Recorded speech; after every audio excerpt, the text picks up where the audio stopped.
Day of Confinement is a game created by the evil gods of the universe to kill time. 20 years ago, this game known as Day of Confinement suddenly descended upon Earth, bringing huge disasters and opportunities to humanity. Humans on Earth are randomly selected and forced to participate in this game. This game is composed of dungeons with varying difficulties and rules. But what remains the same is that clearing a dungeon allows one to obtain powerful cards that can change their life, and the losers must pay the price with their own lives, remaining in the game forever. Everyone thinks they can defeat the boss, obtain S-rank cards, and become the final winner. But in the end, there was only one who survived the cruel game. He once believed that as long as he kept clearing stages, conquering dungeons, defeating bosses, and growing stronger, he could obtain everything he wanted. Only now did he finally understand that the ultimate ending of the game was to become a god. But this wasn't the ending he truly wanted. Therefore, he gave up on becoming one of the evil gods. A massive red creature appeared, its body a twisted mass of fleshy tendrils with several glowing eerie eyes staring from the darkness. Then it suddenly spoke to Luoshi, calling him Earth's only clearer and the strongest player of the confinement game. It tempted him, saying that if he becomes one of them, he can gain eternal life and endless lifespan. It told him that by joining them, he would obtain supreme divine power and dominate everything in the universe. It reminded him that on this planet, only the strongest player, him, the sole survivor, possesses this qualification. This creature asked if he was willing to give up the qualification to become a god. Shur answered that he was sure. He made the most rational decisions in every dungeon and became the sole game clearer. But along this path, he lost far too much. He lost his mother, his friends, and the person he loved. All of them lost their lives in this game. The red creature grew curious about what he truly wanted. He answered that he wanted a peaceful and boring daily life, a world where the people important to him were all living safely. He imagined his mother calling him to eat, his friend happily bringing him something, and his girlfriend making plans for their date. His heart ached as these memories resurfaced because all of them were destroyed by these gods. The god then made him watch as they shattered the planet that carried all his memories. But what happens next is where everything changes. She took out a card. He wasn't affected by their boring threats. He calmly told the creature that he would be back. He knew that this S card, number 005, held a power that even this god could not control.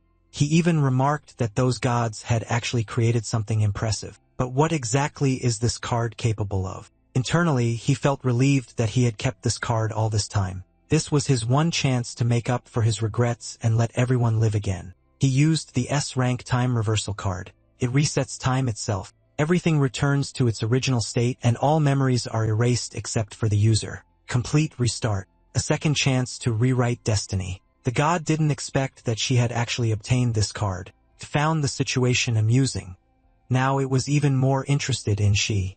It began to look forward to the next time they would meet. The card's effect activated and time reversal began. Shur warned the god to wash their necks clean and wait for his return. Because the next time they meet, he will personally destroy them. This time, he won't let them take everything from him again. Time continued to rewind until he finally opened his eyes. He shot up gasping for air, and after calming down, he realized he really came back. Seeing the hospital gown on his body, he quickly guessed that he was in Qingshan City Psychiatric Hospital. His mother walked in and gently asked if he had seen those bad things again.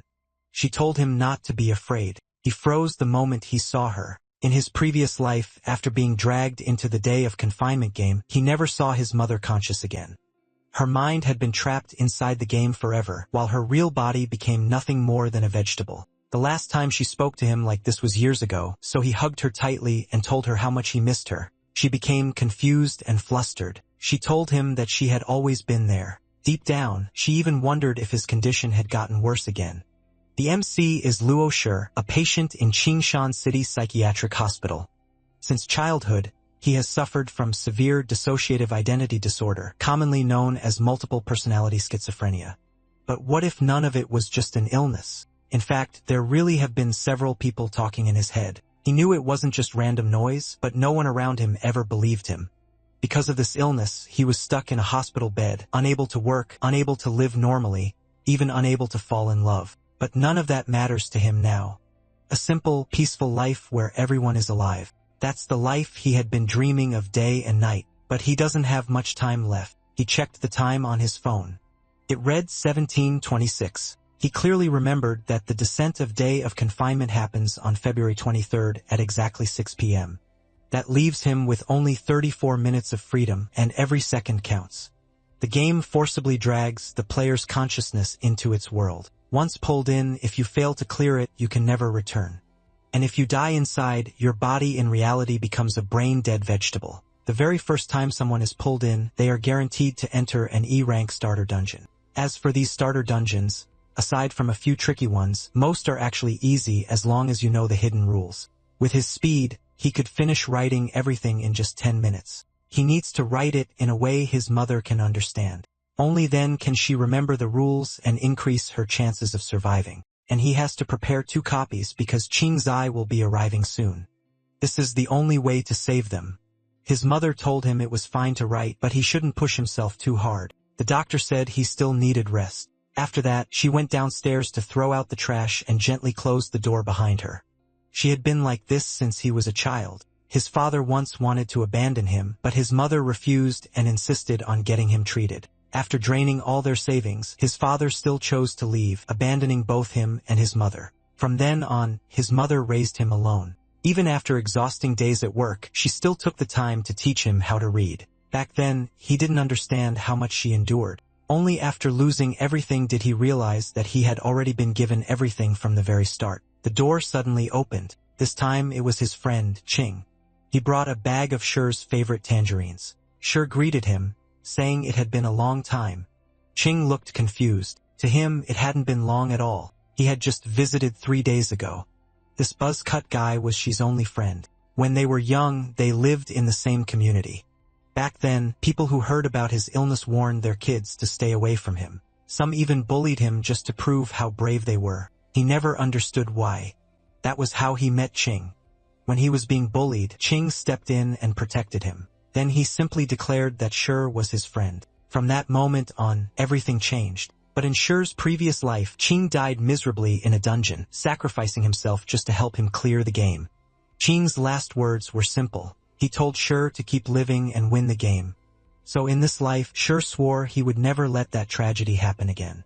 Qing asked what he was writing. He thought it was a novel and wanted to take a look. Shi told him it was a dungeon clearing strategy guide. Qing was confused. He asked if the doctor really allowed him to play games. He got worried since they said games could worsen his condition. She calmly replied that this was a game that had to be played. Qing suddenly lit up. He assumed it must be some kind of AAA masterpiece, so good that it had to be played no matter what anyone said. She confirmed it. He told him he was almost done writing and asked him to read it carefully. Then he instructed Qing to find his mother and make her read the other copy. Qing was surprised that even his mother would be playing. She told him not to worry about the details and just focus on reading it properly. He reminded him to memorize as much as possible because at critical moments, this knowledge could save his life. Qing agreed, but he couldn't shake the feeling that Shi was acting strange that day. He left the room to protect the people he cared about and to defeat the evil gods. Shi's first priority was clear. He had to become the strongest player again. That meant clearing every dungeon and collecting all 15S rank cards hidden across the game. In Day of Confinement, players can obtain different types of cards, from E rank all the way to S rank, by clearing dungeons or killing monsters.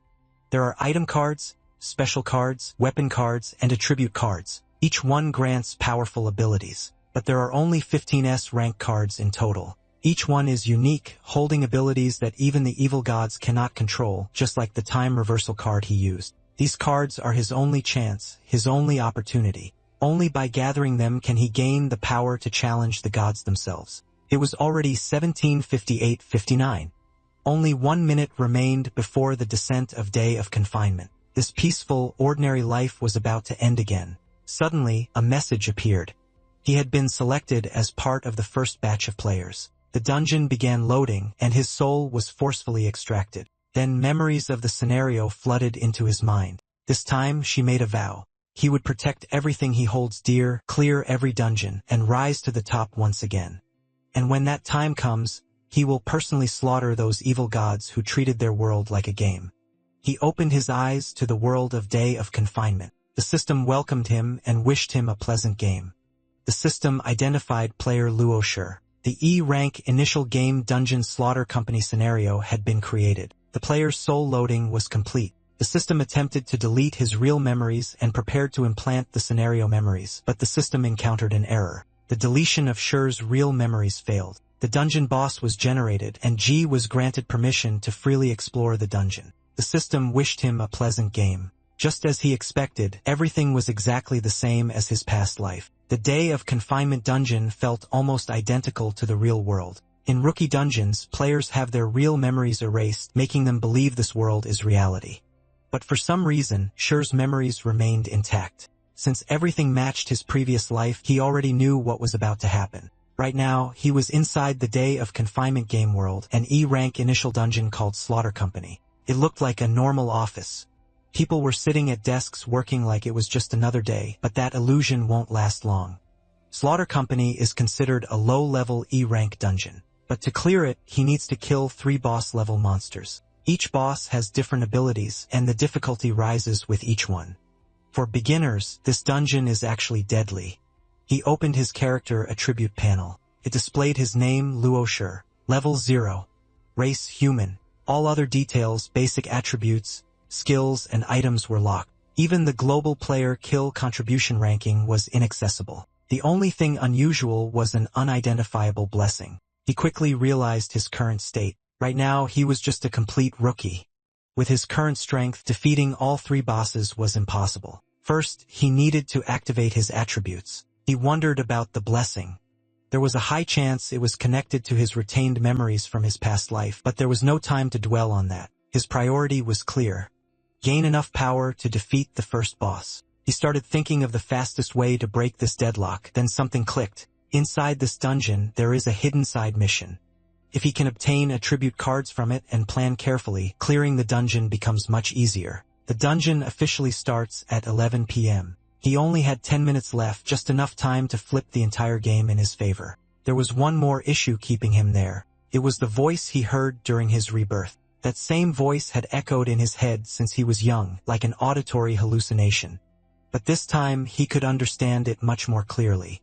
This time, the voice was talking about saving Earth and defeating the evil gods. It told him that to win, he had to join forces with them. Only then would they stand a chance. It even suggested that if they could retain memories after the next reset, then next time could eliminate the gods together. The voice believed that she, who had returned to the past, could influence them even if they had no memories right now. But who are they?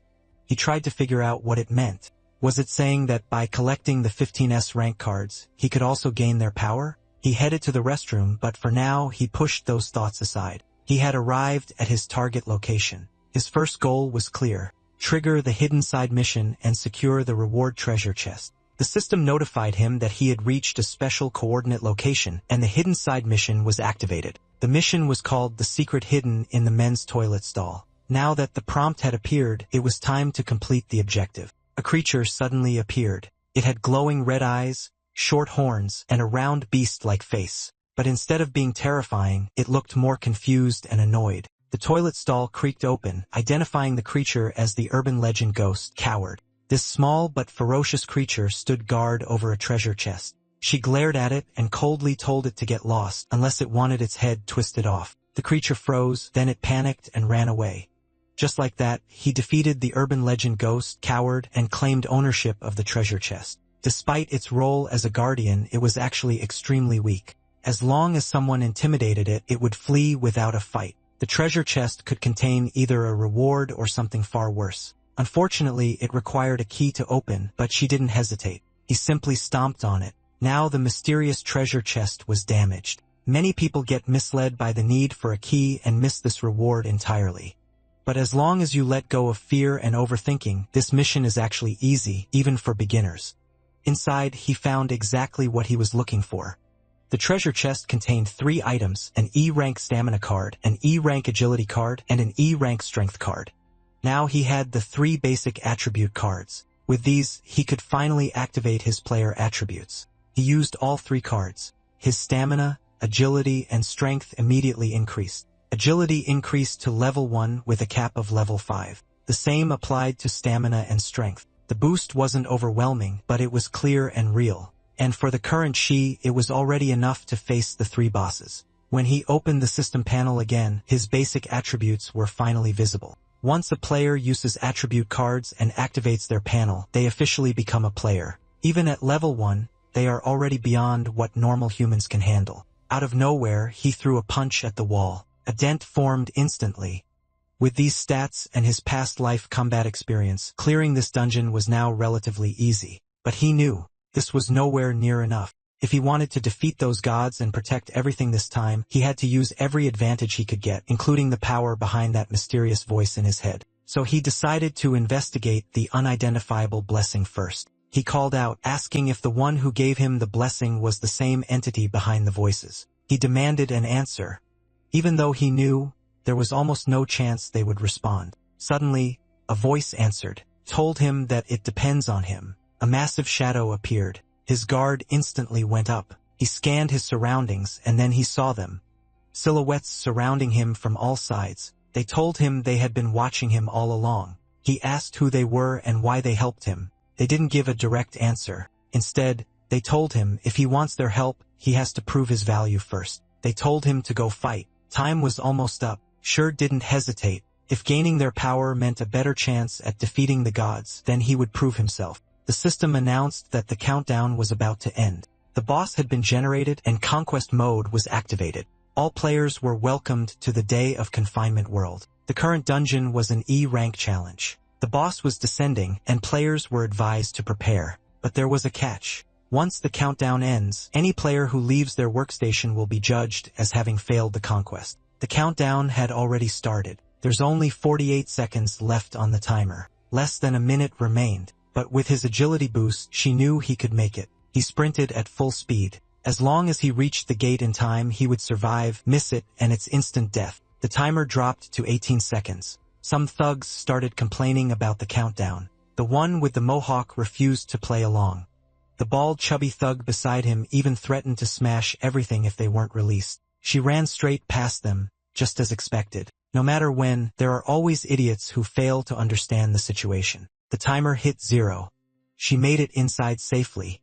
Meanwhile, the ones who stepped outside, their heads exploded. Blood splattered across the floor and windows. Everyone froze in shock. Fear spread instantly as they realized this game is real. In this place, if you don't follow the rules, you die. The gate slammed shut behind them, and the atmosphere instantly changed. Something worse was coming. A warning message appeared. The boss of this level was about to spawn. Players were advised to find weapons nearby and prepare to face the E-rank boss.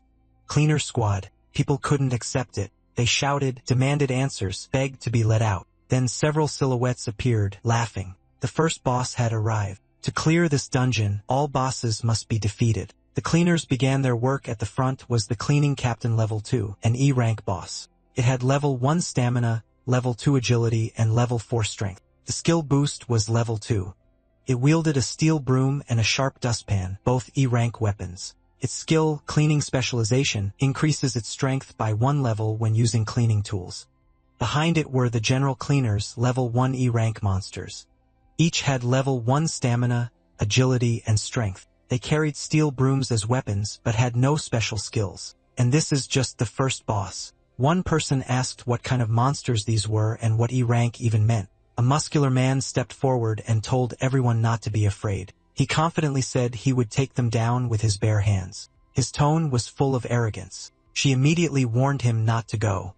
He told him these things cannot be judged by common sense and advised him not to act recklessly. Even if those monsters were only level 1, as long as their attributes were above 0, they were already beyond what a normal human could handle. Thinking he could defeat a boss with brute force alone was pure fantasy. The man snapped back at him, telling him to shut up, especially since she was the last one who barely made it inside earlier. He believed Shur only survived because of luck and that he had no right to give advice. This muscular guy had played plenty of games before. He noticed that the leaderboard was based on global kill contribution points, not just kills, and it was still locked. In his mind, as long as he landed the first hit, he could secure a high rank. He also believed that a game this dangerous must come with huge rewards. He was already imagining becoming a billionaire after returning to reality. Wealth, luxury, women, mansions, everything waiting for him, so he charged in. To him, this monster was just a stepping stone. But in the next instant, the cleaning captain swung, and his head was cut clean off. It rolled across the floor. Everyone froze in horror. Then chaos broke out. The cleaning squad began their work. People ran in panic, screaming, trying to escape, but there was nowhere to run. They begged to be released, but it was already too late. Of them had already been hit. Sure moved. He stepped in and punched a general cleaner, declaring that its opponent was now him. Had increases strength by 1 if it's level 5 or below. The cleaner was sent flying and slammed into the wall. She shouted to the others that if they wanted to survive, there was only one way: kill the boss. If he wanted to grow stronger and obtain S-rank cards to defeat the gods, then killing these low-level bosses was a necessary step. The others were stunned. Someone was actually fighting back. And not just that, he was winning. They couldn't believe it. The muscular guy had been killed instantly, yet this person was standing his ground. But then the monster was still moving even after that hit. Sure didn't hesitate. He slammed it into the ground with another punch, and this time its body began to fade. It was dead. The system only gives a reward notification once a monster is truly dead. If there's no notification, it means the job isn't finished, so it's always safer to finish it off completely. From this kill, she obtained a steel broom, an E-rank weapon that increases strength by +1. The system also displayed that he killed a level 1 cleaning worker and received a strength card, an E-rank card that increases strength by 1 if it's level 5 or below. The people were stunned. He had just killed the monster like it was nothing. They started questioning who he was and how he could be even stronger than the muscular guy. Low-level monsters can drop 1 to 3 cards: strength, agility, or stamina. Right now, Sure desperately needed stats, so any card he got was valuable. He used the card, raising his strength to level 2. Another general cleaner approached him. It was an E-rank monster with level 1 strength. In the world of Day of Confinement, once a player's stats are activated, even a 1-level difference creates a huge gap. Sure now had level 2 strength plus an additional +1 from his weapon. The monster attacked, but it stood no chance. Sure swung his steel broom and killed it instantly. This time he received another strength card, an E-rank card that increases strength by 1 if it's level 5 or below. With that, his strength reached level 3. Suddenly, he sensed danger. Another general cleaner rushed at him. She reacted instantly and cut its head off. An attack like that was far too slow. After killing it, he obtained an agility card, an E-rank card that increases agility by 1 if it's level 5 or below. Agility was crucial for survival. This was exactly what he needed. At that moment, the cleaning captain and the remaining cleaner locked onto him, calling him hateful trash. The game has an aggro system. The more monsters a player kills, the more likely they are to be targeted. The stronger you perform, the more dangerous it becomes. The cleaning captain's skill, Cleaning Mastery, gives it an additional 2 levels of strength. Charging in head-on against multiple enemies right now would be reckless. He needed to weaken them first, take them down one by one. They faced off. Then she moved. He started running while shouting to the others. If they didn't want to die, they should throw objects at the monsters to slow them down. That would create openings for him to finish them off. Since he was holding all the aggro, the others were relatively safe. All they had to do was support him from a distance. At the same time, he was testing them. If any of them showed potential, he could bring them along for future dungeons. The more people who understand how to clear stages, the more lives can be saved. But the others hesitated. If they acted, they might draw the monster's attention, and once targeted, they would die. So they stood there, unsure, watching Sure fight alone, believing he might be able to handle everything by himself. Sure noticed that everyone was frozen in fear. Not a single one of them dared to move. He quickly realized if he waited for them, nothing would happen. He would have to create his own opening. The cleaning captain suddenly lunged at him, but right before it reached him, a keyboard slammed into its face. She paused for a split second. Someone actually acted. It was a nerdy-looking guy. The others immediately got angry at him for interfering, but he snapped back, saying that she was fighting for all of them. If they helped him, they could all survive. For once, someone understood the situation. One man grabbed him by the collar and argued back, saying there was no way people like them could fight those monsters. At that moment, the cleaning captain spoke. It declared that trash should be cleaned. Now that they had its attention, they ran. The nerdy guy shouted to Sure that he had already drawn the aggro, so he should take the chance. Sure didn't hesitate. He dashed forward and cut down 2 general cleaners in one motion. With his current stats, the difference was overwhelming. The cleaning workers couldn't even resist. They were one shot. Now only the boss remained. From the defeated cleaners, he obtained 2 cards, an E-rank agility card and an E-rank strength card. The cleaning captain raised its weapon, about to strike the nerdy guy. It repeated that trash must be cleaned. The man screamed for help, then she appeared behind it. He calmly said that the real trash was standing right here. And in the next instant, he cut off its head. The system immediately announced his victory over the stage boss. Then the player contribution rankings appeared. G stood at rank 1 with 700 points. She felt a surge of anticipation. The player who ranks first receives S rank card number 0001. In his previous life, he never obtained this card, and every S rank card holds terrifying power. So this time, he wanted to see just how strong number 0001 really is. Looking at the rankings, it was clear that most players hadn't unlocked any skills yet, but she knew staying at first place wouldn't be easy. After all, this ranking includes every player across the world who was pulled into the initial stage. The day of confinement began everywhere at the exact same time.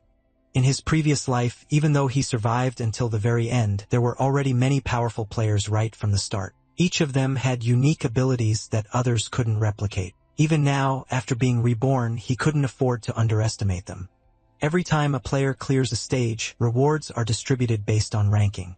From the next stages onward, he would need to clear them efficiently, maximizing his points and firmly securing first place. If he wanted to defeat the evil gods, he needed power far beyond what he had in his previous life. And for that, he had to obtain S-rank card number 001. He had just defeated the first phase boss of Slaughter Company, the cleaning captain. As a reward, he obtained 1 E-rank stamina card, 2 E-rank agility cards, and special cards like E-rank cleaning and E-rank iron embryo.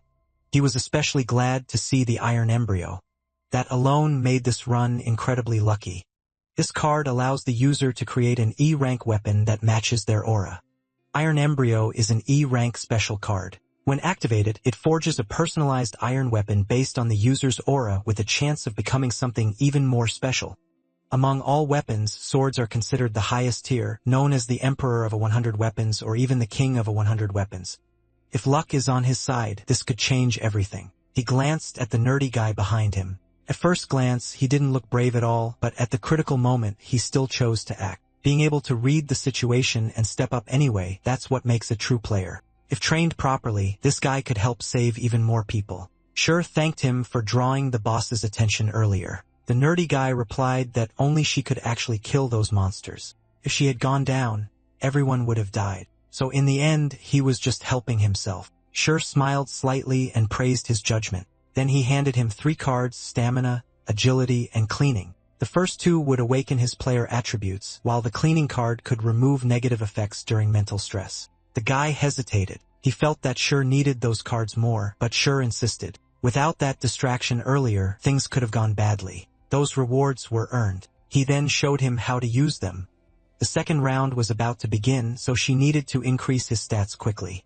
He used another card on himself. The system updated immediately.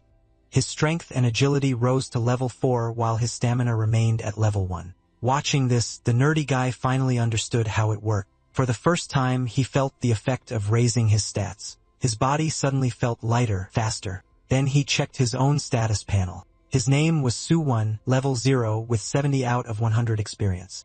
His stamina and agility were both at level 1. His skills and items were still locked, and he hadn't obtained any equipment yet. He was surprised to see that he had gained experience even though he hadn't killed a single monster. She explained that it was because he had attacked the boss. When she finished it off, one still received shared experience. On top of that, leveling up gives a small boost to all stats, though not as much as attribute cards. One then asked what level Sure was now. Sure replied that he was level 4. Hearing that, one couldn't hide his excitement. That level was already considered very high. Sure's current stats were level 4 with 20 out of 500 experience. His strength and agility were both level 4, while his stamina remained at level 1. His skills and items were still locked, and he hadn't obtained any item cards. Back in his previous life, he had never received a random card like this. So now he was curious what kind of weapon his aura would create. The orb in his hand began to shift. Slowly, it took form. A blue vein sword appeared, a sword-type weapon. Growth type, final grade, unknown. Current grade E. Its exclusive skill was Sky-Rending Slash.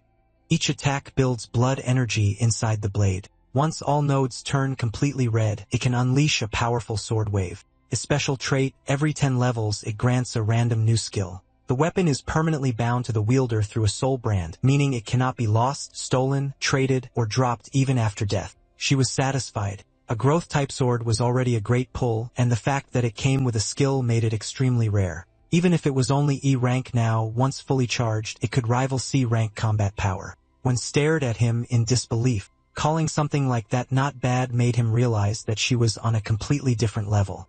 In his previous life, she wielded an S-rank weapon, the Flame Dragon Shadow. Compared to that, this sword still had a long way to go, but since it could evolve, its future potential was limitless. The system announced that all players had cleared the first stage, Cleaning Crew. Immediately after the second stage was revealed, Staff Cafeteria. All players were instructed to head to the second floor and enter the cafeteria. Anyone who failed to arrive before the countdown ended would be eliminated. The timer started at 5 minutes. Everything was exactly the same as his previous life. Back then, he was just a helpless beginner. Nothing like who he was now. Sure asked one if he wanted to come with him. When hesitated for a moment, asking if he really could. Sure needed people like him, those who could think. It would help him clear stages faster and support his plans later on. When had already proven he qualified. When agreed without hesitation. He said he was willing to follow him. Sure nodded and brought him along. Meanwhile, the others started speaking up. Some begged to join. Some rich individuals even offered money. Others said they would do anything as long as she would take them with him. Then a group of bullies blocked his path. They argued that since she had the power to save people, he should take everyone along. They accused him of being selfish, even saying he treated their lives as worthless. She's expression turned cold. He told them that if they kept blocking his way, he wouldn't mind treating them like monsters too. The group immediately backed off. The others could only stare. The look in his eyes was enough to silence everyone. When quietly asked if he really wasn't going to bring them, she replied that by killing the boss, he had already saved them, but they lacked the courage to act. Bringing them along would only slow him down later. He wasn't here to save everyone. He wasn't that kind of hero. If anything, he was selfish. All he wanted was to save the people he cared about. When understood, he promised that he would do his best and never become a burden. She gave him a quick briefing. The next boss would be the chef. There would likely be mental corruption involved. If he couldn't endure it, he should immediately use the cleaning card. When imagined it as some kind of debuff skill, they arrived at the staff cafeteria and were instructed to take a seat to begin the second phase. When noticed the smell, it was surprisingly good. For a moment, he thought maybe there wasn't any danger yet. Then a black shadow surrounded by red mist appeared, calmly announced, 1 minute remaining, when felt a chill run down his spine. She explained that those figures were executioners, the ones who deal with latecomers. When quickly connected it to what happened earlier when players who failed to enter the office on time had their heads blown off. She chose a seat. They were the first to arrive. Gwyn found it strange. The distance between the office and the cafeteria wasn't far at all, so there was no reason for people to be late. She calmly explained that those who make the right decision quickly will always make it in time. But most people hesitate. They waste precious seconds worrying about things that don't matter. Only at the very last moment do they finally choose the correct option they were afraid to face. 52 seconds remained. Just as she predicted, people started rushing in. Regret was written all over their faces. They had wasted time upstairs debating whether to move or not. One of them shouted to stop thinking and just go inside or they die. But for some, it was already too late and they knew it. 10 seconds left. Those who made it in felt a wave of relief. They scrambled to find seats. The countdown ended. The last man barely made it inside. He was breathing heavily, completely exhausted. He thought he was safe as long as he wasn't outside, but in the next instant the executioner moved and cut him down. Time was up. He didn't make it. Everyone froze. They thought that thing was the boss of this stage. The realization hit them hard. If they hadn't hesitated earlier, that wouldn't have happened. Then the real boss appeared, the chef, a black humanoid figure surrounded by red mist pushing a cart with a massive pot. It began serving the food. Each person received a portion. The meal was horrifying, a sickly green substance with shapes that looked like eyeballs and fingers. When felt his stomach turn, he realized those were the monsters from earlier. A system effect activated.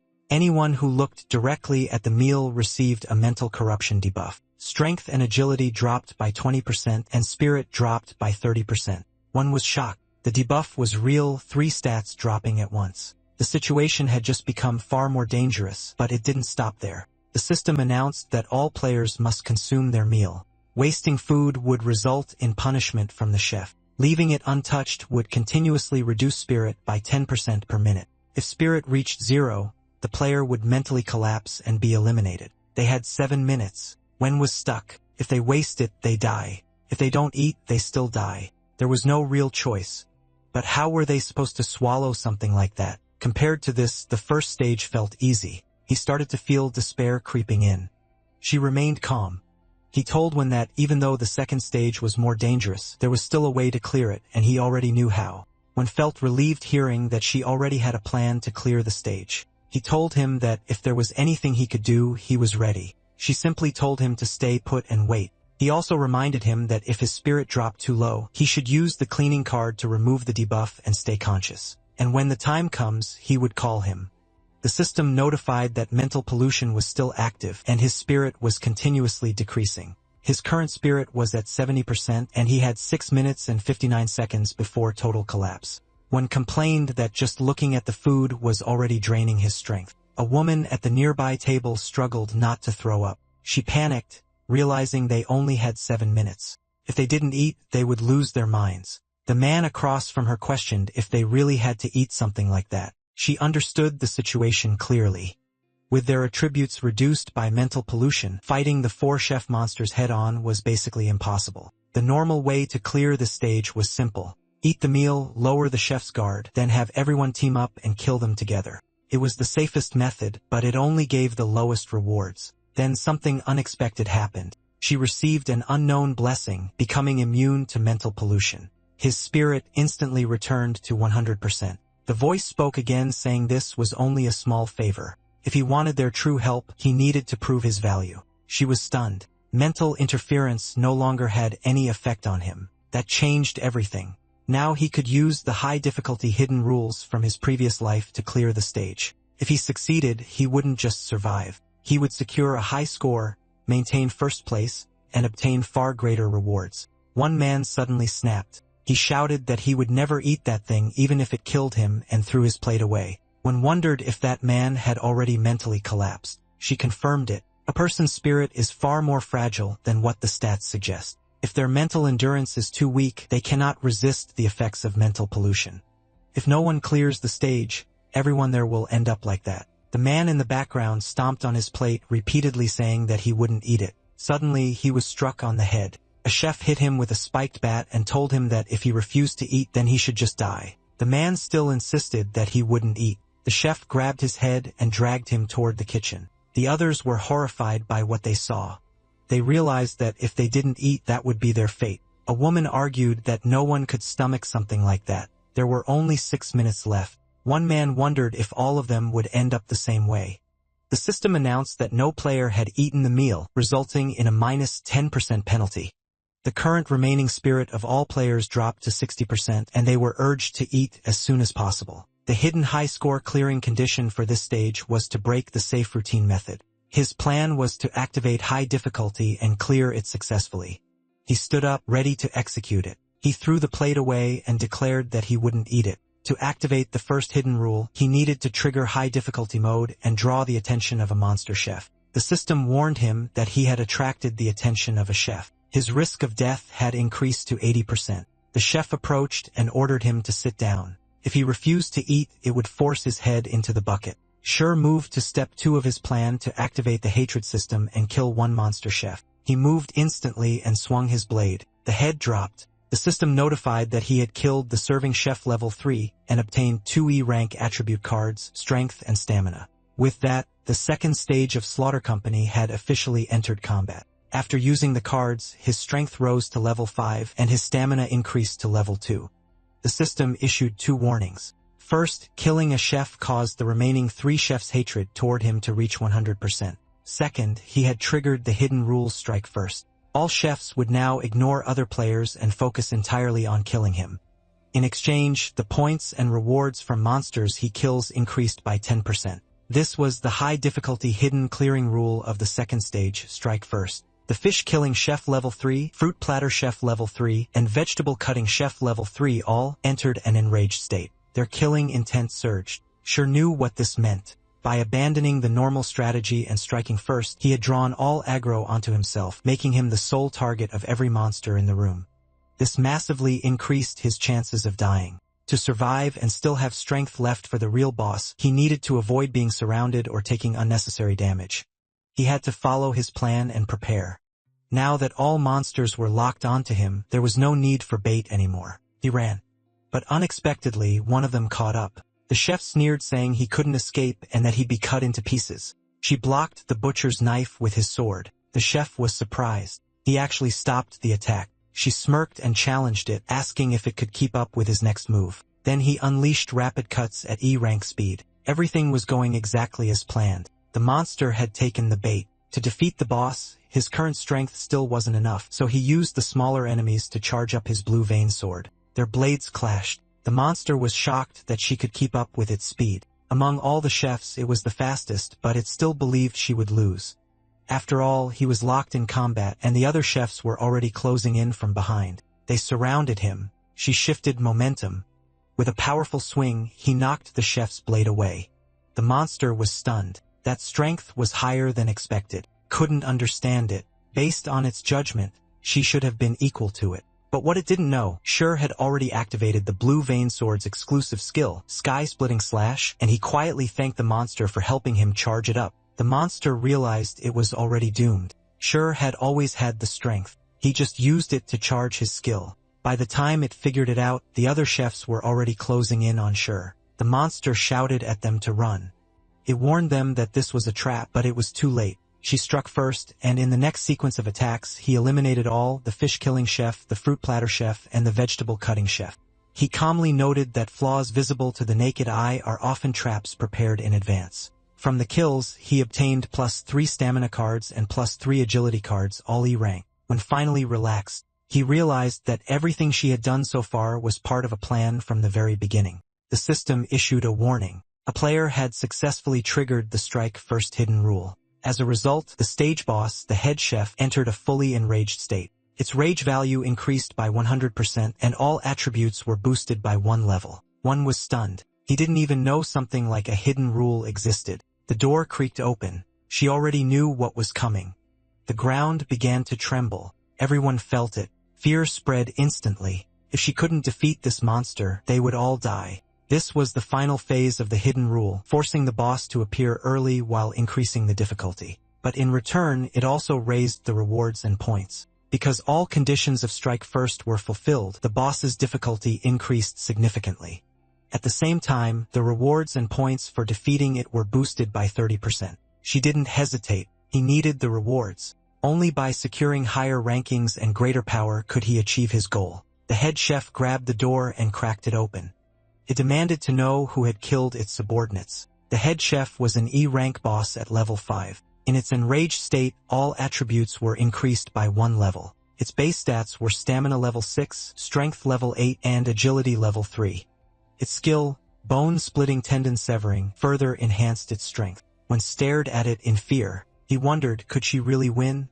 She didn't answer. He used every attribute card he had to defeat a boss strengthened by hidden rules. Holding back was not an option. She's attributes were now all at level 5. E-rank attribute cards can only raise stats up to level 5. That meant the 2 E-rank agility cards he still had were now useless to him. So he tossed them to one and told him to use them immediately. When activated the cards, his agility rose to level 3 while his stamina remained at level 1. The others who saw this instantly regretted their earlier hesitation. If they had acted sooner, they could have gained attribute cards too. Some began wondering what exactly those cards could do and whether they increased their chances of survival. The head chef roared again, demanding to know who killed its subordinates. The sheer force of its voice made people tremble. Just hearing it made resistance feel impossible. They couldn't even imagine how someone could fight something like that. But when noticed something, even under that pressure, he wasn't affected. The attribute cards had strengthened him enough to resist the fear. The head chef lost patience. It threatened to chop off everyone's heads if no one answered. Panic spread. People started running. Then someone stepped forward. It was she. He blocked the head chef's blade. The boss was momentarily stunned. She calmly admitted it. He was the one who killed them. The head chef's expression twisted with rage. It declared that this ingredient would suffer the most painful death.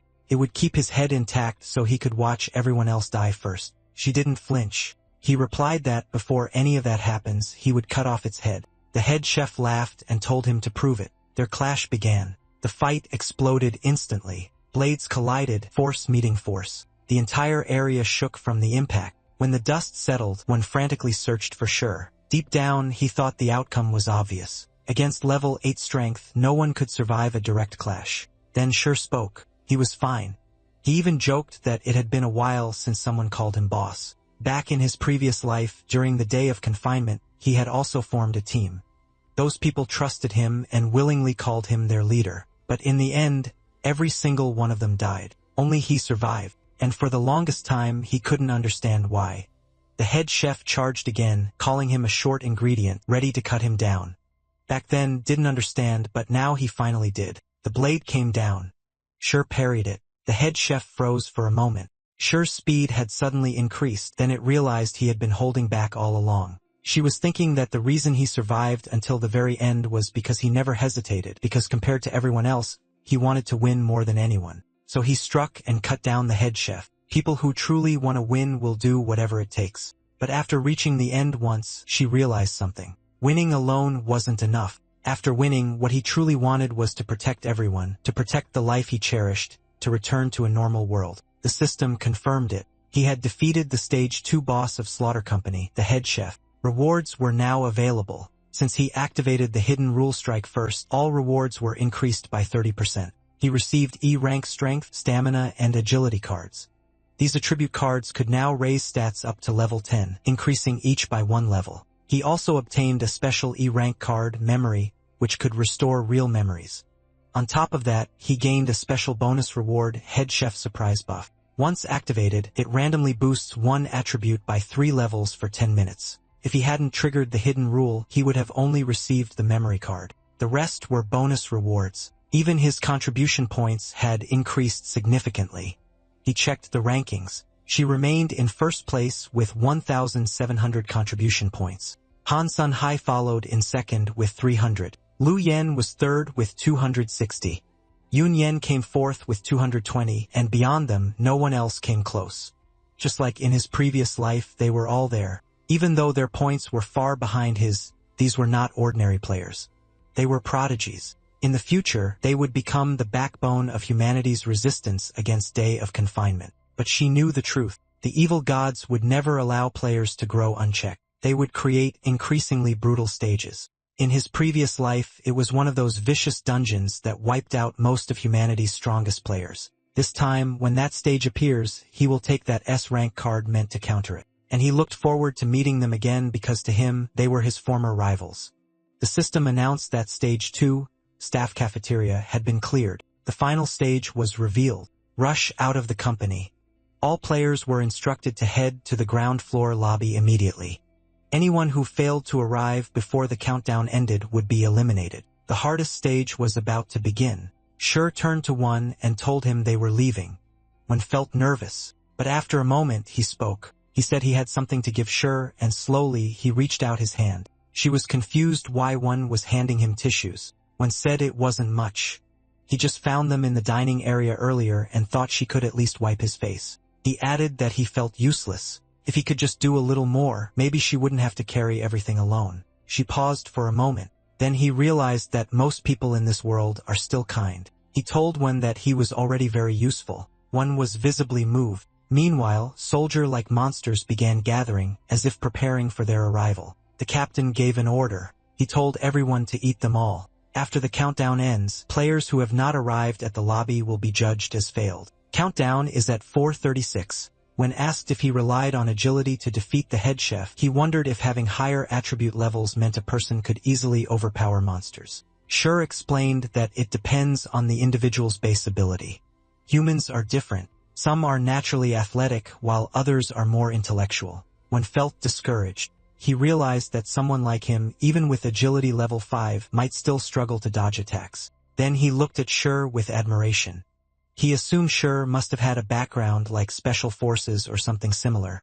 They arrived at the location. Sure told one to stay there and wait for the other players. He instructed him to warn everyone not to think about running away.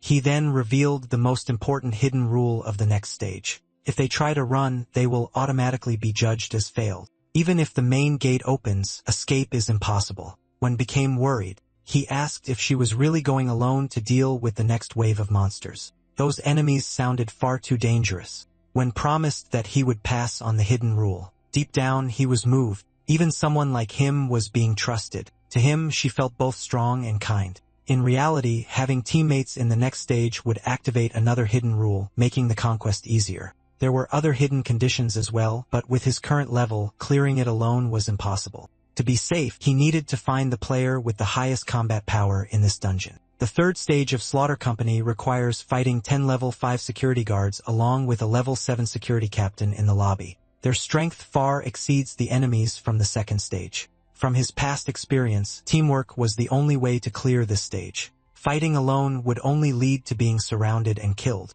As he walked down the stairs, someone called out to him. She smiled. This was exactly the person he was looking for. In his previous life, this man was extremely famous. The 3-star stages of Slaughter Company are incredibly difficult. Back then, success was not just about understanding hidden rules. It was also because of this man who carried the team as its core fighter. His name is Su Zhengyang. In Shi's previous life, he stood out even more than Shi himself. Zhengyang confirmed that she was the one who told that 4-eyed shorty to warn them not to run. He felt insulted by it. She calmly replied that it was just a reminder. Zhengyang admitted that Shi's performance in the first 2 stages was impressive. He didn't even get a chance to act. But now he already understood how this game worked. He declared that he would defeat Shi fairly and then take down the next stage boss himself. He charged forward. Shi didn't move. He simply said that Zhengyang was not his opponent. Then he raised his hand and slapped him out of the air. Zhengyang realized that this kind of strength was beyond normal human limits, so he assumed it was coming from the game. She confirmed it. He told him that the next stage would be extremely tricky, and if Zhengyang was willing to team up, he would give him 3 attribute cards. Zhengyang asked what made him so sure that he would agree. Ji answered that it was because of a card he was about to show him. He activated it on Zhengyang. It was the memory card. One of the biggest difficulties of Slaughter Company is that it erases real-world memories. Without memories, people lose their emotional anchors. Without those, there is no weakness to exploit, but more importantly, no way to unite. Shi realized long ago that the gods understood human nature far too well. Fortunately, the memory card restores those lost memories. In his past life, she had seen Zhengyang's weakness. That was why he was certain this would work. Zhengyang suddenly saw a memory, a child, Zhangyu. That single image was enough. He immediately knew that he had to survive. Someone was still waiting for him outside. He looked at Shi and asked if teaming up would really allow them to clear the stage. Shi answered without hesitation. It was possible. Then he handed him more attribute cards. Zhengyang accepted them. He said he would remember this favor. His strength, stamina, and agility all rose to level 1. Shi quickly explained the plan. He needed Zhengyang to hold back part of the enemies while he dealt with the rest. Zhengyang agreed. Shi then used his E+ rank strength cards along with the head chef's surprise buff. His strength rose to level 7. Even at level 7, it still wasn't enough to comfortably face the next boss. To be safe, he would need at least level 9 strength. Everything now depended on the buff. The head chef's surprise buff activated. His strength increased by another 3 levels. Duration, 10 minutes. She knew the stage would be manageable now. There was still one more hidden rule that could push his strength even higher. The head chef's reward turned out to be extremely valuable. They arrived at the monster's territory. The security monsters were surprised. Only 2 people had shown up. They assumed the others were hiding. One of them mocked how thin they looked, saying there was barely any meat on them. Another laughed, wondering how many hits from their batons they could survive. Zhengyang felt the pressure immediately. It was his first time facing monsters directly like this. The killing intent in the air was overwhelming. For a moment, he doubted whether the 2 of them could really win. She stepped forward and declared that the 2 of them were enough to kill every single one of them. Zhengyang looked at him. There was no fear in Shi's eyes, so he steadied himself and chose to stand firm. The system announced that they had arrived at the ground floor lobby ahead of time and had initiated combat against the security team. The hidden rule reward of courage was activated. Both Shi and Zheng Yong received an additional +1 strength boost. For a brief moment, Shi's strength reached level 11. The head chef's surprise buff had taken effect, boosting his strength by 3 levels. His stamina and agility remained at level 5. Meanwhile, Zheng Yong's strength was at level 2, with stamina and agility both at level 1. Now that his power had risen to that level, Shi stepped forward and declared himself the boss of this stage. She charged ahead, and Zheng Yong told him to stop. Zheng Yong thought it was too rash. When he fought in underground boxing matches, he often faced opponents whose backgrounds he couldn't read clearly, and he believed that the best strategy in a situation like this was to observe the opponent's movements carefully and then deliver a fatal blow. The monsters were determined to eat Shi. Young thought that rushing in like that without understanding the situation would cause him to suffer a big loss. The monsters looked down on them because they seemed weak. One monster decided to strike first, but she struck back. Zheng Yong realized that with this kind of speed and power, there was no need for a second strike. The monster sensed that something was off about him, so they attacked together. The system notified the players to enter the ground floor lobby immediately to participate in the final stage. After the countdown ended, players who had not arrived would be judged as failed. There were 56 seconds left. Knew that even before the countdown ended, anyone who reached the ground floor lobby would be attacked. This was another hidden malicious rule. 49 seconds left. Shi tried to kill as many monsters as possible to create a relatively safe environment for one and the others. At this point, one led everyone forward in an orderly way. Shi was glad to see how well one understood the situation. He had already grasped Shi's true intention. When Shi had deliberately stopped midway, one knew there was a reason. He understood that his role was to delay time and lead everyone in at the final moment. 12 seconds left. Meanwhile, Zheng Yong decided to step in and help Shi since the monster seemed weak. As if sensing his intent, Shi told him not to attack since his role was to protect the others. One monster realized Shi was too strong, so it ordered the others to attack weaker targets to recover. This became Zheng Yong's chance to act. The monster went after one first, but Zheng Yong grabbed its head and then he punched it. He wouldn't let it eat their people. He knew that she didn't like everyone, but since he wanted to save them, he knew he had his reasons. He realized that the monster was resisting strongly. He couldn't deal any damage at all. That made him wonder how she was doing it so easily. When told everyone not to move and not to attract the monster's attention, he trusted that the boss and the others would get them out. The crowd agreed with him. At this moment, they could only trust them. They cheered for Shi. The blue vein sword skill had finished charging. The leader of the monsters told the others to activate their skills and kill Shi in one move. Shi was thinking the same thing. He cut them all down in one strike. One and the others were amazed. They felt lucky to have someone like him with them. Zheng Yong wondered how Shi could be so powerful when even one monster had left him exhausted. She pointed his sword at one of the monsters and said, "It was next." It was the security captain, the final boss. It was level 7 with level 10 strength, level 7 agility, and level 8 stamina. Its health was at 100. The security captain said that killing someone like she would bring him pleasure. The crowd was terrified. With such stats, one wondered if she could win. In Shi's past life, defeating the security captain took many lives and a long time. He kept attacking, and this time he alone was enough. Before the security captain could even strike, Shi had already slashed it multiple times. His body was cut into pieces. At this point, Shi was level 8 with 200 out of 1000 experience. His strength rose to level 14, while his stamina and agility were at level 8. His learned skills were still locked. He held the blue vein sword and the head chef surprise buff. He also gained a reward of courage that increased his strength by 1 level along with an unidentifiable blessing. Every monster he defeated gave him E+ rank attribute cards. Combined with the 2 buffs, his strength reached level 14, greatly increasing his combat power. Now he enjoyed the benefit of taking all the experience and attribute cards alone. When he cleared this in his past life, he was only level 2. When realized that his boss was unbelievably strong, almost not human, the others began thinking about sticking close to someone like him. He watched Zheng Yong fight and expected the last monster to be defeated soon. Zheng Yong declared that his next punch would decide the winner. The monster said it would send him to his death, but suddenly she cut the monster down. He said there was no need to try so hard. Zheng Yong was stunned. He realized how powerless he was. The monster he struggled against was easily defeated by Shi. The system announced that everyone had successfully cleared the E-rank Rookie Dungeon Slaughter Company. The contribution leaderboard showed she at 99.9%, Zhengyang at 0.075%, Wen at 0.025%, and the rest at 0%. She looked forward to what extra rewards he would receive for having 99.9 contribution. He ranked Dungeon Slaughter Company clearance reward settlement was in progress. The survival clearance reward was an E-rank all-attribute activation card given to all surviving players. Everything obtained in the dungeon could be brought into the real world. The other players were glad they received rewards too. It was valuable since surviving was not easy. Just like before, as long as one survived, they could obtain basic rewards. This kind of reward increased the chance of surviving the next dungeon. Sure knew that gaining powerful attributes could also lead people to commit evil acts in reality.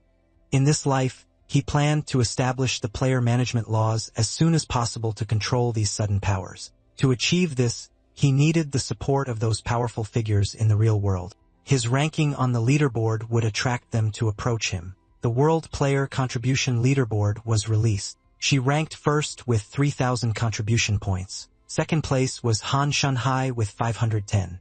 Third was Lu Yen with 490. And fourth was Yun Yen with 480.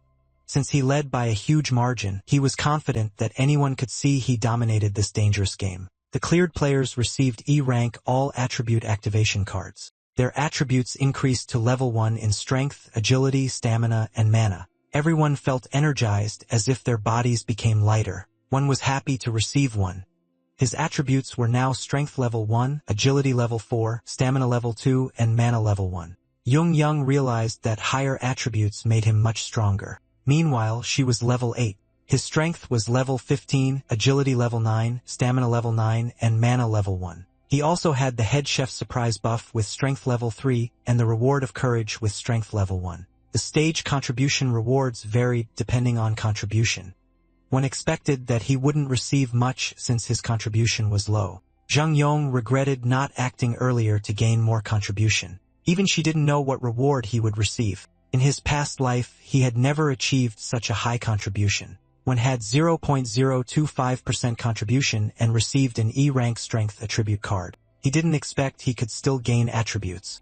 Zhongyang had 0.075% contribution and received an E-rank strength attribute card and an E-rank stamina attribute card. He realized how useful contribution was. They knew she's contribution was extremely high, so they were curious about what kind of reward he would receive. She found it interesting. It was his first time getting such a reward. With 99.9% contribution, he received an E+ rank max all attribute card, which could directly raise all attributes to level 10. He also received a special player class change card, which allowed a random class change with a chance of obtaining an S-rank top-tier class. Lastly, he obtained a special permanent card called Team Formation, which allowed him to summon 2 players into any dungeon he entered. This meant that she could grow stronger while also building his own faction. His luck wasn't bad at all. Suddenly, the ground began to shake. Everyone became alarmed. They saw the dungeon scenes start to disappear. They felt hopeful that it meant they could return to reality. Shur told them that they could now return and catch a short break. He explained that from the moment they entered the game, the world had already changed. Something was trying to destroy their world, and it created this slaughter game. The crowd couldn't believe that such a game existed. She told them to use their full strength in the next dungeon. He urged them to clear the dungeon, kill the boss, and gain power. He encouraged them to gain enough strength to defeat those enemies and protect their world. Zhang Yong said it was a bold statement. Then they all disappeared. She ranked first on the World Player Contribution Leaderboard and obtained an S-rank special card reward. The S-rank special card held power beyond gods, so we had to use it carefully. A shadow of a man appeared. He had wings and an eye at the center of his chest. He observed Shur, and if Shur continued to perform well, he would grant him divine power. Shur woke up on a hospital bed. He felt relieved. He hoped someone had listened to what he said because saving the world would require more people. The nurse saw him and was shocked that he was awake. She quickly called the doctor. The doctor examined him and confirmed that his mind was clear and all indicators were normal. There were no major issues. The doctor told him that he had been in a coma for 3 days. Hundreds of thousands of people had fallen into a coma at the same time, but Shur was the first to wake up. He wondered how it could be such a coincidence that so many people around the world fell into a coma at once. He asked Shur if he knew anything. But instead of answering, Shur looked for his mother. They went to her hospital room. The doctor told him that she fell into a deep coma on the same day as him. Everything was normal, but she wouldn't wake up. From a medical point of view, his mother had already become a vegetable. Just like in his past life, she was also chosen as part of the first batch of players. The selection process of the day of confinement didn't pull everyone into the game at once. Instead, people were taken in batches. Those who failed would permanently become vegetables. Reliving this life, the most important thing for him was to stop his mother from suffering like that and let her live a good life. At that moment, she had the S-rank special card number 001, Freedom. It had the ability to select a player so that the day of confinement would no longer choose that person. The user could also gain the ability to enter or exit game dungeons freely, and he planned to use that card to free his mother. Suddenly, the room became extremely bright. The doctor asked what was happening. He was shocked. He asked how it was possible. She's mother woke up. She looked confused about why she was there. She hugged her tightly. He promised her that nothing would ever happen to her again. The doctor thought it was a miracle. Meanwhile, people who learned that she ranked first on the World Contribution Leaderboard began trying to win him over. They believed that, in the future, she might become the new ruler of the world. Back to our MC, Sher's mother told him that she had been in a very scary amusement park. There were all kinds of monsters and many people. The monsters were chasing them. He asked what happened next. It turned out that what she experienced was an amusement park-style initial game dungeon. She continued, saying that she saw a monster reaching out its claws toward her. Then her vision went black, and she didn't know what happened after that. When she opened her eyes again, she saw him. She thought it was just a strange dream, but she knew it wasn't a dream at all. Suddenly, someone called out to Sher and shouted that he had transmigrated. He recognized the voice. It was Ching. Just like in his past life, Ching had cleared the game and woken up. Ching rushed into the room and said he had transmigrated into a game world, just like a manga protagonist. He was amazed. He went on to say that there were many people with him, and a strong man and woman led them to clear the dungeon. Sher's mother asked if he also had that strange dream. Sher noticed that Ching's childish behavior hadn't changed at all. She led him outside and told his mother to rest. They planned to talk outside. Ching asked if she didn't believe him. He insisted that everything he said was true. She asked if it was called Day of Confinement. Ching was shocked that he knew. Sher told him that those things could be brought into reality. He asked him to open the World Player Contribution Leaderboard. Ching was confused by what he meant. He opened it and was shocked. He didn't expect the person in first place. Sher told him that he saw it correctly. He was ranked first. Ching couldn't believe it. Sher told him that he would receive a notification after using a card. It was the player class change card. It activated. The classes in Day of Confinement were extremely powerful. Class change cards were rare, and classes needed to be leveled up. At the early stage, classes were usually weak, but their potential was limitless, and there were three that were considered the strongest. One was the Elementalist, which could evolve into the four symbols ultimate, could control wind, fire, water, and lightning. Another was the Dragon Blood Descendant, which could evolve into the Black Flame Dragon King of Demise, could transform into a giant dragon and unleash destructive black flames. The last one was the Seeker of Wisdom, which could evolve into the Sage of Time Crossing, could control time and interfere with the timeline. This was the most powerful class and had never appeared before. Ji had only seen a few mentions of it in system messages in his past life. The class draw was random, so he was curious about what he would get. Then the words Apprentice of All Phenomena appeared on the screen. It was a class he had never heard of. In the status panel, he now had the class Apprentice of All Phenomena, but its grade was still unknown. His class talent was Resonance of Tools. It allowed him to perceive the logic flowing within all things. He could go beyond muscle memory and form a deep connection with tools, whether weapons or simple objects, reaching a state where his mind and technique moved as one. This class could also evolve. But to his surprise, it had 5 stages, while most classes only had 3. The difficulty of evolving it was far beyond anything he had ever seen. He became curious about what kind of power it would have at its final stage. Even as the former strongest player, he felt excited. Ching's jaw dropped when he saw the announcement that Sher had become the world's first class holder. He was completely stunned. Sher asked what he was trying to say. Ching suddenly clung to his leg and begged him to carry him. At that moment, the nurse walked in and asked if she had come at a bad time. She asked if something was wrong. He remembered that, in his past life, the nurse came to collect payment at this exact moment, and it caused him a lot of trouble. The nurse explained that the hospitalization fees his mother paid earlier in the year had already been used up. On top of that, his treatment fees had been overdue for more than a month. Ching quickly offered his card, saying he still had a few thousand left, but she told him there was no need. He would find another way.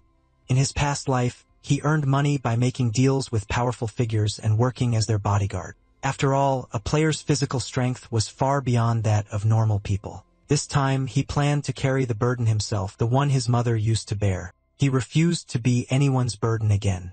Just then, the nurse received a call. She answered it, and her expression changed instantly. She was shocked by what she heard. She told Sure that he didn't need to worry anymore. Someone had already paid a huge amount for his medical fees, enough to cover hundreds of years in the hospital. It even covered the patient with the buzz cut. Ching pointed at himself and asked if she meant him. He quickly denied having any mental illness and said he was just there to visit a friend. Before they could say more, they heard someone asking for Ward 226. A blonde man walked in. Behind him were a green-haired woman and a man in a striped suit. He asked if Luo Sure was there. Ching asked who they were. The blonde man asked if he was Sure's friend. The woman added that they had important matters to discuss with him.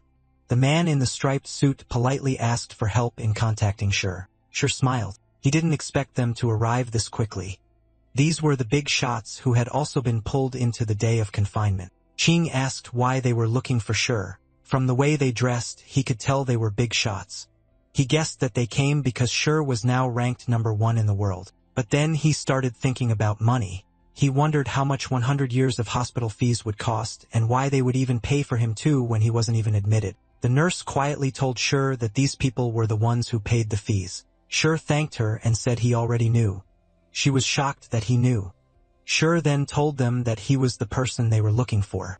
The blonde man noticed how calm he was even under their pressure. It was just as expected from the world's #1 player, but he didn't expect him to be this young. She already knew who they were. These were people who could shake both politics and business. The blonde man was Zhao Ming, the person in charge of a national group and a rising political figure. The man in the striped suit was Ding Yiyun, the CEO of a global tech group and someone closely tied to the military. The green-haired woman was Zhang Xilin, the leader of a massive international company controlling energy and resources across many countries. Ming said he had heard a lot about Xi.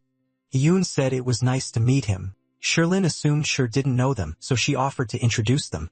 But Sure said he already knew who they were, so they could skip that and get to the point. They were surprised. It only proved that Sure was no ordinary person, just as expected from the one ranked first in the world. Shirlin found him even more interesting now. She suggested they move to a proper place they had prepared to talk, but she refused. He said there was no need to go that far. They could just talk in the doctor's office. They exchanged looks. Then they agreed and followed him. Shaylin realized that she was not someone who would give up control easily. Meanwhile, Ching and the nurse stood there, completely stunned. Ching couldn't believe it. Just 10 minutes ago, she was just a patient who couldn't even pay his hospital bills. And now these big shots were following him.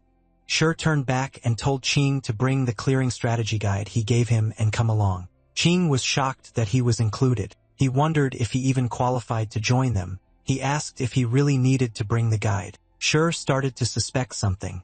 Ching got nervous and admitted that he thought she was joking, so he threw it in the trash downstairs. Then he quickly ran off to get it back. Sure felt annoyed. Now he understood why Ching and his mother didn't get any benefits in the novice dungeon. He vowed to make that brat eat 2 of his punches. Shaylin asked about the clearing strategy guide he mentioned. She confirmed that it was the clearing strategy guide for all novice game dungeons in Day of Confinement. They asked how that was even possible when the game had just descended. They begged him not to joke about something like that. He answered that whether it was true or not, they would know once Ching picked it up. Outside the room, 4 guards stood watch. The doctor who owned the room had received a call from the director telling him to vacate the office. That made them wonder what kind of big shots were inside. Ming read through the notebook and realized it was actually real. It recorded the dungeon he experienced, including monster types, weaknesses, and even hidden rules, all clearly written. Shaylin saw her own dungeon written in the notebook as well. It was the same for Yiyun. Ching leaned close and whispered in Shure's ear, asking if everything in there was really true. Shure replied that if he had just listened earlier, he would already have a spot on the world leaderboard. Qing almost cried for missing such a huge chance. The three of them admitted that they originally wanted him to join their team, but now they realized his ability was far beyond anything they imagined. They simply weren't qualified to recruit him. She asked what they were trying to say. Sherlin said he seemed like a prophet who could see everything. He agreed. It did feel that way. In his past life, survivors huddled together just to stay alive, writing detailed dungeon records on forums. To find ways to clear them, he forced himself to memorize every dungeon rule. He never expected those efforts from his past life would be useful again. Now it became a powerful bargaining chip to fight back against those evil gods. Sher asked what they wanted from him. The big shots looked at each other and nodded. They bowed and politely asked him to become their consultant. They needed his help with the day of confinement game. Ming admitted that the feeling of being on the edge of death last time was terrifying. So if they had Sher's help, next time wouldn't be as bad. They knew they would be dragged into it again, and they didn't want to die. Qing quietly watched Sher's reaction. They continued, saying that if he agreed, no matter what conditions he set, they would accept all of them. Sher confidently replied that becoming a consultant was not out of the question. It made him look really cool in Qing's eyes. Xi's family had been destitute for many years, so Qing knew their most urgent need was money. This way, his aunt wouldn't have to work so hard anymore, and he wouldn't have to work every day either. He even planned to spend more time with Xi. Sher told those big shots that if they wanted his help, they had to agree to 3 conditions. Qing was delighted when he heard that. He felt proud seeing one request turn into 3. At that moment, he knew who the real master was. The big shots replied that even if it were 30 or 300 conditions, they would agree to all of them. They told him to speak freely. Qing suddenly turned pale when he realized Qi might be asking for too little. Qi said that the first condition was for them to distribute the Novice Dungeon Strategy Guide in their hands. Whether through print or the internet, any method was fine. They couldn't believe he was willing to share such a life-saving treasure. Iyun pointed out that the commercial value of the booklet would far exceed his imagination. Sherlin agreed and added that the game was extremely dangerous and no one would gamble with their life. Sher reminded them that he had just shown it to them for free. They realized how generous he was. Sher clarified that what he wanted was different. He didn't just want to save them. He wanted to save more people. And if they couldn't agree to the first condition, then there was nothing more to discuss. The 3 fell silent and sank into their thoughts. Ming knew he wasn't pretending. Iyun noticed that Sher showed no sign of hesitation. Deep inside, Sherlin admired him. He looked calm and had a kind heart. Sher believed he was a rare good man in this world. They agreed to his first condition and promised to spread it across the world as fast as possible. Sher moved on to the second condition. Wanted them to establish the Player Administration Bureau and create player management laws. The goal was to control players who gained supernatural powers, so they wouldn't destroy the world's normal order. They assured him that they shared the same goal. They wouldn't allow powerful players to bully ordinary people. Sher then moved to the final condition. The 3 became nervous when they saw him hesitate. They wondered if it would be something extremely difficult. They even thought he might ask for something far beyond what they could handle. Inside, Qing silently hoped that Qi would just ask for more money. Qi said he wanted a house. It didn't have to be big, but he didn't want to keep living in a psychiatric hospital with his mother. He hoped she could live a normal life. They were stunned that his final condition was that simple. Even Qing felt disappointed. She thought it might be difficult for them to accept. After all, asking for himself made him feel uncomfortable, and he didn't want to seem like a beggar. But they quickly told him not to say that. They eagerly agreed to the condition without any issue. In fact, they were excited to prepare a house for him. He was glad to hear that, but he told them not to get too excited. They calmed down. Deep inside, they all thought the same thing. This was the easiest of the 3 conditions, and it was also the best chance to build favor with him. The 3 of them silently started competing over who would provide it. Since all 3 conditions were now stated, Sher decided to leave first. He expected someone to arrive soon. He informed them that the countdown for the next opening of Day of Confinement was about to appear. Everyone was shocked. Right on cue, the system notification appeared. It showed the countdown for the next round of the game. Only players who survived the Novice Dungeon could see it. They had 72 hours left. Sher told them that after they completed his requirements, he would write the strategy for all the dungeons in the second round. He urged them to move quickly since they only had 3 days. They all answered yes and bowed to him. Suddenly someone knocked on the door. A guard stepped in and said someone had arrived. Iyun scolded the guard. He had already ordered them not to disturb them even if officials came. The guard panicked and explained that it was Sher's girlfriend. Everyone froze. Qing got angry at Sher after hearing that he had been dating behind his back. Sher grabbed his face and told him to shut up before he caused any misunderstanding. He also clarified that he wasn't dating anyone. A pretty woman holding flowers walked into the room. The guard tried to stop her. Qing glared at her. The three big shots quietly observed. Shilin thought that she and the woman matched well just by appearance. But she didn't look happy to see her. He remembered her standing with another man, telling him to get lost. She said someone like him, a mental patient, had no right to like her. Back in school, many people thought he liked her. But at that time, he only saw her as a friend, and now she was also a player. The woman gave Sher the bouquet and apologized for what happened. The big shots noticed that Sher didn't seem to like her. They were about to step in when they sensed trouble. But Qing beat them to it. He blocked her from getting close to She and told her to stay away. He questioned her right to even speak after she publicly humiliated She before. She became flustered. She tried to explain that she was young and ignorant back then, and she knew she was wrong. But she already knew why she came. It was because she saw the leaderboard. After hearing that, Shilin's brows furrowed. She immediately understood her intention. The woman admitted it was true, but she added that even if she rejected him before, she believed he wouldn't just let her die. That only made Qing more angry. He said her so-called rejection was more like slander and told her to choose her words properly. She tapped Qing's shoulder and told him to lower his voice since they were in a hospital. He said they should leave. Before walking out, she told her that he only ever saw her as a friend and never liked her. The woman insisted he was just being stubborn. She said that if he helped her, she would become his girlfriend. She chased after him, shouting that she would never leave him. The guards stepped in and blocked her. She was stunned. She shouted at them to move and claimed she was his girlfriend. Ming said it clearly. She didn't want anything to do with her. Sherlin added that she shouldn't flatter herself since she had already said she was never his girlfriend. They ordered the guards to escort her out. The guards grabbed her as she screamed for them to let go.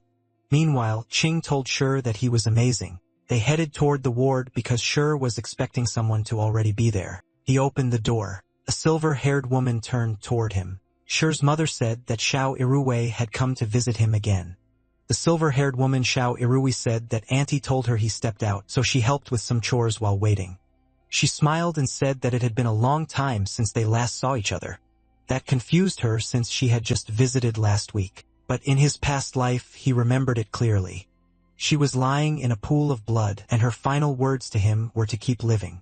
In this life, he vowed not to let any important person leave him again. He pulled her into a hug. It made her blush. Qing watched them and wondered if they were really just friends. He found it strange. That night, the hospital voluntarily moved him and his mother to a better ward. It just showed how much influence Ming and the others had. The countdown screen showed that there were 63 hours left. He expected the next dungeon to be the same as in his past life. After the class change, he obtained the skill resonance of tools. It gave him a different feeling toward everything he touched. For example, the bed. After activating the ability, he felt like he was analyzing the entire object, and his understanding of the hospital bed became very deep.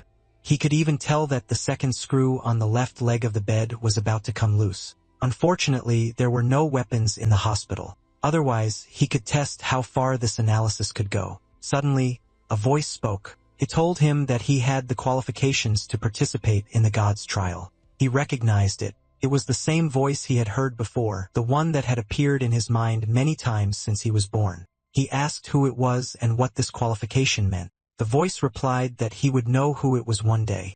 But for now, he could choose whether he wanted to undergo the God's trial. He realized that this voice held the power to help him defeat the evil gods. He knew this was his only chance. He accepted the trial with determination. The creature smiled, clearly pleased with his answer. The trial began. The creature told him that if he passed, he could return to their world. Otherwise, he would remain trapped in the trial space forever. Shai was being transported. He had never seen this kind of holy and mysterious power. He had to pass the trial to leave, so he was curious about what the reward would be. The place of trial was completed. Eventually, he landed on the ground. He looked around him. He was confused when he saw a palace. The creature who gave him the trial appeared. The creature was in a misty form, but its large frame and wings could be seen from its silhouette. It told Shi that the trial was simple. He had to kill his opponent within 10 minutes, and then he could leave. It reminded him that the wisdom to perceive everything was the only way to win. Now the trial began. The eyeless Oathkeeper, the strongest swordsman who would never be injured, appeared. The 10-minute timer started. He carefully observed his opponent. From the front, he looked like a tall man wearing shiny silver armor with gold details and a large blue cape. He had long blonde hair and wore a blindfold. He calmly held a huge sword, but from the back, it looked disturbing. A skeleton was fused into his back like a corpse attached to him. It was the strongest player against the strongest swordsman. He was given a weapon for the battle. It was like an answer to his concern about not having a way to test his resonance of tools. But the system notified him that since it wasn't a real tool, it couldn't resonate. Now he understood that resonance of tools only worked on real objects, and the sword was just an illusion. Since that was the case, he knew not to waste time. He planned to clear the trial in one go. He was curious about what the strongest swordsman could do. The swordsman charged at him. As he blocked the attack, he could tell that the man had strong power. The man pulled back his sword and shifted his position. She was surprised by how fast and strong his movements were, even while using a great sword. Then he saw the stance of a finishing move. A large arc of glowing energy followed the slash as the swordsman struck the ground, smashing the floor and sending debris everywhere. The attack was both fast and heavy. Shi jumped high to dodge it. While in the air, he noticed that even with such a powerful move, there was an opening that could decide the fight. Shi also saw that his opponent was an illusion, just like the sword, so cutting him wouldn't cause any hesitation. His strike almost cut the head off. He thought that kind of wound would be fatal, but it regenerated. Now he understood why he was called the strongest swordsman who would never be injured. This man could not be killed. Shi thought of another way to kill him instead of beheading. He wondered what he should do. He remembered the creature's words earlier that the wisdom to perceive everything was the only way to win. He knew that hint would be useful. He noticed the skeleton on the knight's back. He tried to attack it and realized the knight was protecting it. Now he understood why this man was called the Eyeless Oathkeeper. His oath was to protect the person behind him. He now knew what to do to win. The creature watched and judged that she was not yet qualified to receive the god's blessing. No matter what swordsmanship was used, it was impossible to kill the Eyeless Oathkeeper. There were only 2 minutes and 19 seconds left. She struck the Eyeless Oathkeeper and removed his eye bandage. The god who was watching was surprised that instead of beheading him, she told the Eyeless Oathkeeper to open his eyes and look at the person he was protecting because it was already a skeleton. The Eyeless Oathkeeper looked behind him and was shocked. He fell into despair after seeing the skeleton. He started to vanish. 51 seconds remained on the timer. She said that the answer to the riddle was within the riddle itself. The Oathkeeper who could not be killed would only self-destruct once he saw his oath fail. He realized that the weapon given at the start was just meant to mislead him. He asked the one hidden in the mist if he was right. The god revealed himself and said he was correct. The simpler something was, the harder it was to see through, but she managed to do it. The god decided to grant him a blessing after seeing that she had the qualification. She became curious about what power he would receive. A bright light enveloped Shi. The god told him that this was the true trial, so he had better endure it. She asked what he meant and if there was another trial. The god said that if he wanted to accept the blessing, he had to withstand the source of divine power. He would feel the mental shock from all living beings along with their pain, joy, anger, and sorrow. These were the prayers of billions. Suddenly, she began to fall. Then everything turned red and eerie. He heard terrifying screams echoing around him. Mask-like faces appeared in the darkness, staring at him from every direction. Then he began to see the life experiences of different people. He realized that divine power came from the faith of all living beings on earth. He felt an overwhelming power, and it made him smile. After gaining such strength, he couldn't help but laugh. He planned to gain the support of Earth's gods to fight against the invading evil gods. The god watched as he faced the final and strongest shock that no human should be able to endure, but he wasn't sure if she had already fallen. Then he saw him. She was still standing. The god found it interesting, just as expected from the one they had chosen. She had received the god's blessing, and he should remember the god's name. Furthermore, once he gained their approval, the true ultimate blessing would descend. She had many questions, but the god disappeared. She panicked because he hadn't heard the name yet. He suddenly woke up from his hospital bed. He wondered what kind of blessing he had received. Then the system screen appeared. It informed him that he had gained a special blessing called Mental Guardian, which would permanently protect him from all mental type abilities. The one who granted it was the Seraph Gabriel. Now he finally knew the name, and he suspected this was the unidentified blessing he saw before. Being immune to mental type abilities was extremely useful, but now he was even more interested in the other gods Gabriel mentioned and the ultimate blessing they spoke of. He didn't expect that the mental illness that troubled him before was actually a group of gods on Earth. In the end, the power to save the world had been hidden inside his illness all along. Ching checked the countdown on his phone and was amazed to see a video version. He got too loud, so Xie smacked him on the head and reminded him that they were in a hospital. Ching excitedly showed him the dungeon simulation video they made, and it looked very realistic. Xie's mother was glad to see that their friendship was strong. Xi watched the video and acknowledged that Ming and his team were efficient. In less than 2 days, promotional videos for the initial game dungeon were already all over the internet. Moreover, they had already reached cooperation with the officials and established the Player Management Special Action Bureau. It also showed the World Player Leaderboard. She wondered if the storm he stirred would allow those naturally powerful players to spread their wings and rise. The nurse told Qi to look outside because there was a convoy saying they were there to pick him up. Qing rushed to the window to check. His eyes lit up when he saw that it really was a convoy. The 3 big shots were there. Several guards stood around, and multiple cars followed the limousine. Sherlin saw Qing at the window and asked him to tell Sher that they had come to pick him up to see his new residence. Qing got even more excited. He said that they really brought a convoy just to pick them up. Sher replied that he already knew and they should head down. Deep inside, he wondered if rich people always like to make such a big scene. His mother looked worried. She told him not to get involved in anything illegal. Qing was confused by what she said. She assured her that they hadn't done anything wrong. He said that he was just saving the world right now. That only made his mother more confused. The nurse thought he was still talking nonsense, but she knew that sooner or later they would understand the truth. They went to the villa that Ming had carefully selected. It was surrounded by beautiful mountains and clear water with a garden in the backyard, and all the food was organic and fresh. It also came with 16 bodyguards and 8 nannies working around the clock. It would definitely be comfortable for him and his mother. Sher turned back and told him that he would check the others. Qing was surprised that he didn't even like it. Ming commented that it was such a pity. He couldn't understand Xi's taste. Yejuan and Shilin were waiting for him in the car. Since she didn't like the house Ming prepared, it was now Yejuan's turn. But Shilin thought this was her chance. Yejuan was confident in the house he chose. He believed he would win Xi's favor. Yun believed that a young talent like she should live in a place overlooking the entire Qingshan city. Qing's eyes sparkled. He was amazed to see the whole city. Yun told them that the apartment was located in the most central area of Qingshan City, a landmark building designed by a world-famous architect, and this unit was the top-tier king of the building in the tower. Moreover, he had prepared something extra for sure.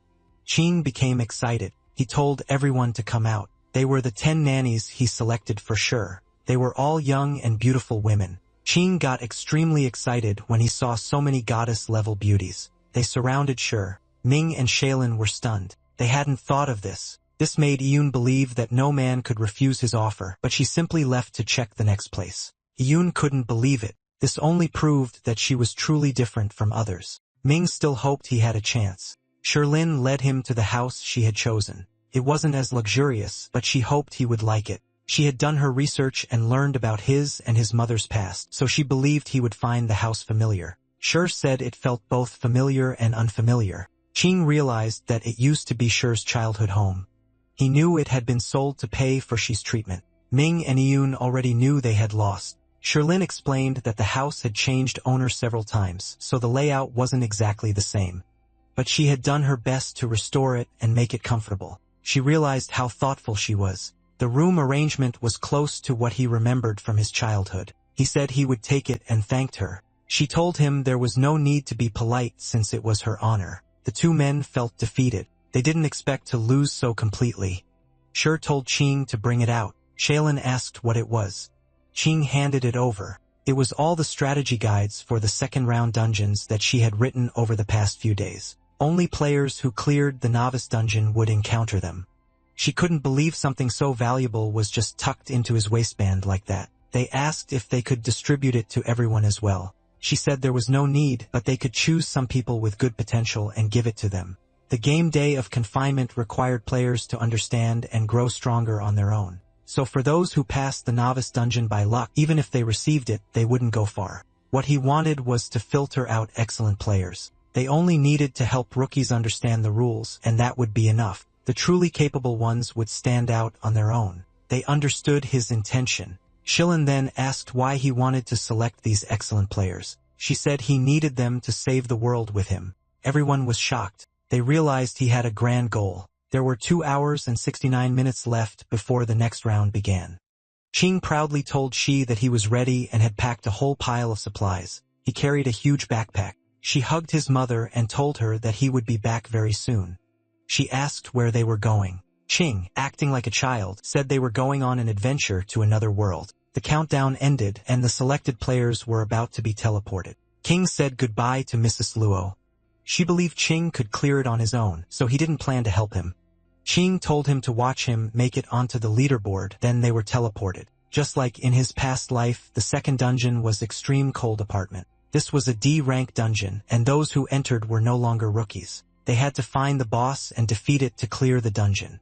There was a 5-minute countdown before the door opened. Just like before, the system gave misleading hints. It wasn't as simple as finding the boss. To clear the dungeon, he needed a completely reliable teammate because the true clearing condition was to team up with a reliable partner and draw out 2 bosses from the top and bottom floors. They had to bring both bosses to the middle floor and make them meet. Only then could the dungeon be cleared. After all, the memory of being betrayed by that person in his past life was still fresh in his mind. He looked forward to meeting the most reliable person in his heart. The special permanent card team formation effect was activated. It summoned Rue.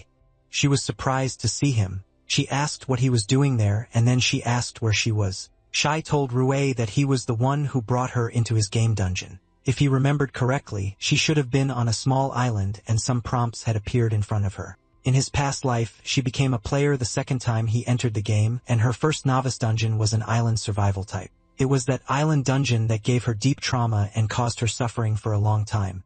So the main reason he brought her into his dungeon was to change her fate. He couldn't let her go through that again. She asked how he knew she was on a small island, then she noticed the prompts in front of her. She had been welcomed into the D-rank dungeon, Extreme Cold Apartment. She remembered seeing this game in a video while browsing the internet. She tried to recall its name. She told her that it was called Day of Confinement. He said that he needed a completely reliable teammate, so he chose her. There were 2.5 minutes left before the door would open, and they would face terrifying monsters. He asked if she would be his partner and reached out his hand to her. She remembered the same moment from when they were children. He had asked her to come play with him. Back then, she hesitated, but she still took his hand. And this time, she agreed right away. With 22 seconds left, he asked if she had remembered everything he said. She said she had memorized it all. Monsters could appear anywhere, so she shouldn't touch anything carelessly. This wasn't really an apartment but a maze with upper and lower levels. The way to clear it was to make the bosses from the top and bottom floors meet. She told her that he was about to open the door. Rue was determined to become a reliable teammate. It was in room. She felt the cold immediately. It was even colder inside. He told her it would feel better once they obtained attribute cards. He already knew where the monsters were, so he would head there right away. He saw a figure coming out of the alley, and his expression darkened. It was the person who betrayed him in his past life, and he looked exactly the same. The man complained about how cold it was. He was afraid that a monster might suddenly jump out. He felt relieved when he saw other people. Then he realized that they were players too. Ji already knew what he would do next. He would accept the team invitation from him. The man looked honest and dutiful, the kind of person people easily trust. But in reality, he was a shameless scum who betrayed his teammates. In his past life, he had approached Shi first, acting friendly and gentle to gain his trust. But in every battle, he hid behind him. At that time, Shur thought the man was just weak. That wasn't the truth. When Shur had used all his strength to defeat a floor boss, the man betrayed him without hesitation just to steal the attribute cards. He stabbed Shur in the back and left him lying in a pool of blood. Back then, Shur almost died because of that, but someone reached out and saved him. Back to the present. The man now offered to team up so they could watch each other's backs and deal with monsters more easily. But deep inside, he was just waiting for a chance to kill Shur and take the woman for himself. He had also set his sights on Shur's sword, which was better than his dagger. He urged Shur to join forces. But since this man had stabbed Shur in the back before, Shur returned the favor. The man was shocked. Just like what the man did in the past, Shur planned to leave him there and let him fend for himself. Shur asked Rue if she had any questions. She said no. She trusted that he had his reasons. They moved on to find attribute cards for her. A man appeared and walked toward the injured man. He confirmed that she's appearance matched the information he had received. He wondered if someone who freely shared the Novice Dungeon Strategy Guide would really harm others without reason. Lu Mao decided that she was someone worth observing. Mao was ranked 34th on the leaderboard. In one room, a monster was hanging. She kicked the door open to look for a monster. And just as he expected, it was there. It was the hanging cold spirit, level 5, with level 5 strength, level 6 agility, level 2 stamina, and level 1 mana. It rushed toward them. Rue was terrified. It moved quickly while making strange monster noises. She glared at it and told it to shut up because it was too noisy. He simply slapped it. That sent it flying into a pile of objects. Just like that, it was defeated. They obtained E-rank attribute cards that could increase stamina below level 10. Rue asked if he always fought monsters like that. She told Rue that it wasn't exactly his usual way of fighting because some monsters in the dungeon were tricky. The one he just slapped was especially weak. Rue, being a horror fan, got excited when she heard that there were monsters even she couldn't handle. He handed her the card and told her to hold it and think about using it so she could gain player attributes. She thought it sounded ridiculous. An apartment couldn't possibly have monsters like this. But when she used the card, it worked. Her stamina reached level 1. He praised her for learning it so quickly. They moved on to find the next one. After gaining attributes, she didn't feel as cold anymore. She asked him how he knew so much about the game. She wondered if it was because he liked playing it. That made him stop. His expression turned grim. She asked if she said something wrong. He told her that this game wasn't fun at all. He reminded her that their only goal in playing it was to destroy it. Even though she didn't understand, she trusted that he had his reasons. Suddenly, a monster came out of the wall. She grabbed its neck and crushed it in his hand. It was disappointing that it didn't drop any attribute cards. That was one of the difficulties of the dungeon. The drops were random, but he knew that the floor boss on each level would definitely drop cards. He went to find them. Meanwhile, the other players were struggling inside the maze. The apartment was so large that they couldn't find their way out. Rue noticed that those players knew far less than she. It made her admire how he could move through the maze without getting lost. While walking, she told her that the early danger of the extreme cold apartment wasn't that strong. The temperature dropped by 1 degree every 5 minutes. The starting temperature was 6 degrees. Only after 30 minutes would it fall below 0, but there was no limit to how low it could go. As time passed, even players with attributes wouldn't be able to endure it. If they couldn't find the floor boss of their lair, the door to the next floor would never open. The final result would be everyone freezing to death. That surprised her. He continued, saying that the higher or lower the floor, the faster the temperature dropped. But she still remembered where the floor boss of each layer was. Mao followed him and noticed that every move he made had a purpose. Unfortunately, the system gave him very few hints. He didn't know how to find the exit of the floor. It made him wonder if she had a method.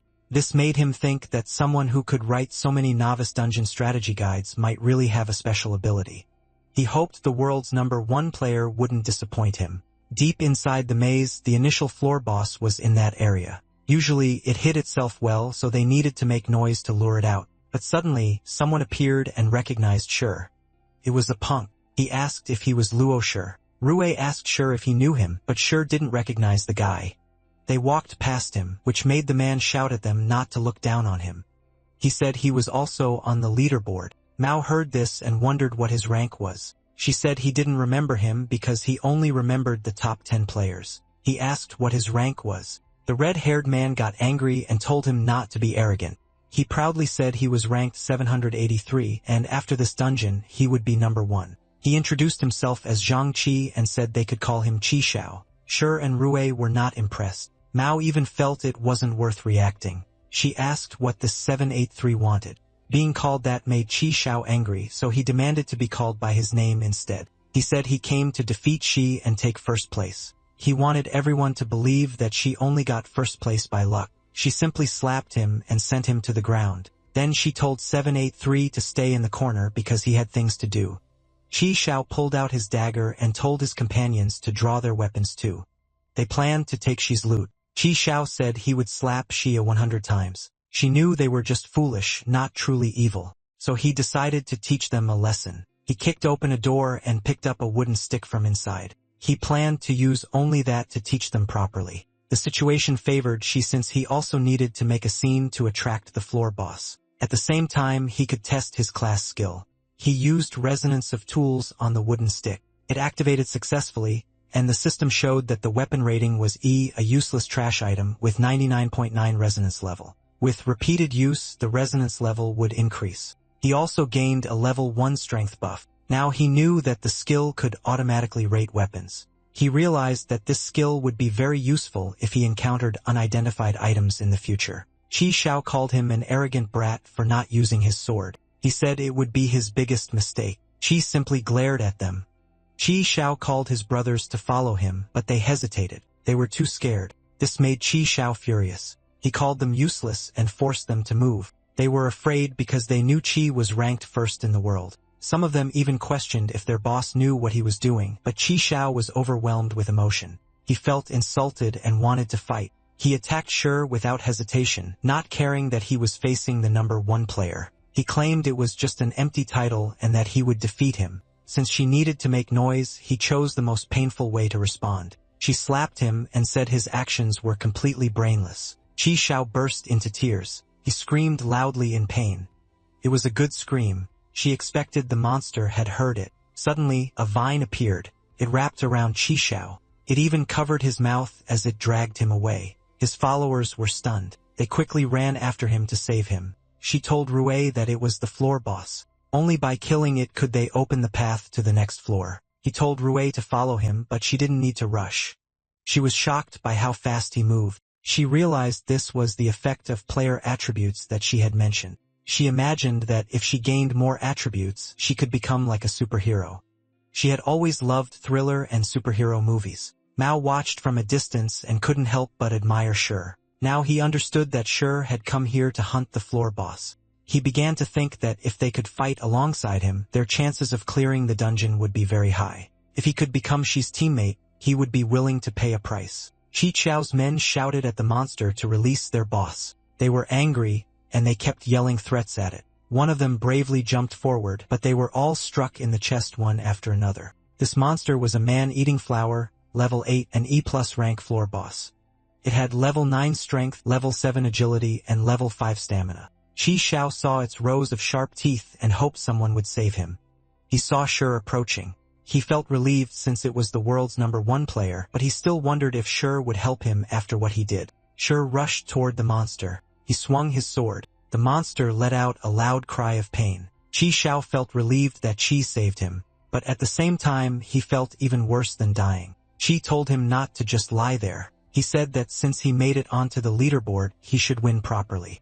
And when he reached the top 10, she would fight him fairly. Qi Xiao was stunned. He thanked Qi and promised that he would make it into the top 10. Just like in Xi's past life, once the floor boss was defeated, the path to the next level opened. But at the same time, there were 2 choices.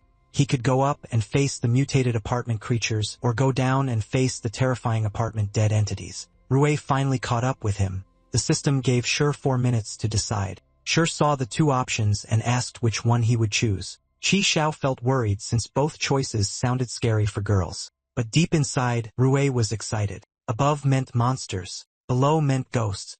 She was fired up, but she tried to hide it so he wouldn't think she was crazy. Shi asked her which one she wanted. She found it hard to choose because she wanted both. Then someone appeared and asked Shi if he could join them. He introduced himself as Lu Mao, currently rank 34, and said he could be useful. She was glad that he finally showed himself. Rank 34 was already high, especially with hundreds of thousands of players in the first batch. Qi Xiao wasn't impressed. In his mind, rank 34 wasn't anything special. He planned to reach the top 10 himself. Shi knew that this man had been following him for a long time.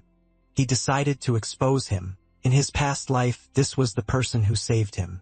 Mao asked if Shi had noticed him long ago. Back then, after being betrayed, Sure thought he would die. But when Mao appeared, he was saved. At that time, Mao recognized his ability and said they needed a comrade like him. Mao told him to follow his commands and they would survive the dungeon. Later, under Mao's lead, they struggled step by step and eventually cleared that level. Although it was difficult at that time, she saw him as a savior, but even someone like him fell in the day of confinement. At that moment, she realized that no matter how strong someone was inside the game, they were still just toys to the evil gods. Mao felt uneasy when she didn't speak. He asked if there was any problem. Shi Xiao still thought she wouldn't accept someone like Mao, but to his surprise, she agreed. He needed someone strong like Mao. Mao thanked him and offered a small token of respect, but she said it wasn't necessary because in his past life, Mao had already repaid him. Now it was his turn to return the favor. Mao assumed that she was already strong and didn't need attribute cards, but he knew the woman would need them. Rue's eyes lit up. She imagined becoming like a superhuman, but she still looked at Shi for approval. Shi told her it was her choice whether to accept or not. That made her happy. He knew she needed the cards to grow stronger. She accepted them happily. Mao said he was grateful that she accepted. Deep down, it was because he met Shi by chance. If they had refused, it would have been hard for him to trust them. He planned to give Shi something in return once they got back to reality. She said they should move to the next floor. The boss there would be even stronger, so they couldn't waste time. Mao and Rue followed his lead. Shi Xiao was determined not to lose to that guy with glasses. He was confident that if he asked to join, Shi would agree. He thought highly of himself, so he tried to express his interest in joining. But the moment he spoke, Shi told him to get lost. He didn't even get to finish his sentence. While going down the stairs, Mao asked Xie if he knew a lot about the dungeon. Xie said the structure of the dungeon was very simple. The place they started in was the 4th floor. The apartment had a total of 7 floors, so going up or down meant passing through 3 stages each. Since she understood the place so well, Mao asked if he knew the weakness of the final boss. She said that the 2 final bosses in the dungeon could not be killed by players. It was because making them meet was the only way to clear the dungeon. Mao was surprised. That meant they would have to split into 2 groups and go up and down separately to clear it. That was why she decided to deal with the bottom floor first. The plan was to attract the bottom floor boss, then bring it up in one push while heading to the top floor. It would chase them all the way up. That way, the bottom and top floor bosses would meet and their risk would be minimized. Mouse said it was just as expected of Shi to come up with such a strategy. He knew that for other players chasing the final boss, it would be impossible to clear the floor bosses again. Rue realized that she had originally planned to bring her into the dungeon to defeat 2 floor bosses alone, and then lure a final boss to the middle floor. She admitted that it was true, but at the same time, her safety mattered to him. There was no way he would let her take that kind of risk, so he chose a safer plan instead. She felt touched. Then suddenly, she sneezed. She felt cold even with stamina at level 4, strength at level 3, and agility at level 2. She explained that the temperature drop on the 2nd floor was twice as fast as the starting floor. It had already fallen below 0. They had no time to waste. They needed to find the floor boss as soon as possible. Eventually, they reached a room where there was a ferocious wolf-like monster along with several zombie monsters. Mao was amazed that, in such a huge maze, she could locate the boss so precisely.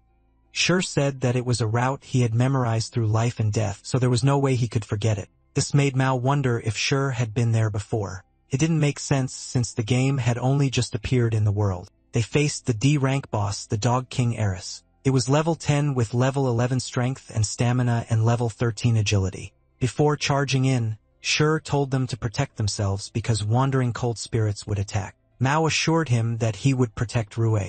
Shi knew Mao was strong, so with him guarding Rue, he could focus fully on the boss. He charged forward. His sword got caught between the monster's teeth. At the same time, the wandering cold spirits rushed in. Mao told Rue to stay behind him and he struck the monsters away.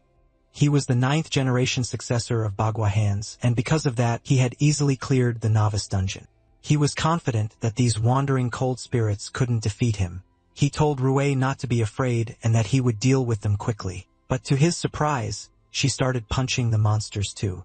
She was amazed by the player attributes since they allowed her to fight as well. Mao realized that she was just like Shi, full of surprises. Boss Dog King. Eris roared loudly, and it tried to claw Ji. She saw an opening and slashed it all over. Mao noticed that she had many chances to kill the boss, but he kept avoiding its vital points. He wondered why he would do that, when they had to kill the floor boss to go down to the next floor, and if the temperature kept dropping like that, they would all die. He was curious what she was thinking.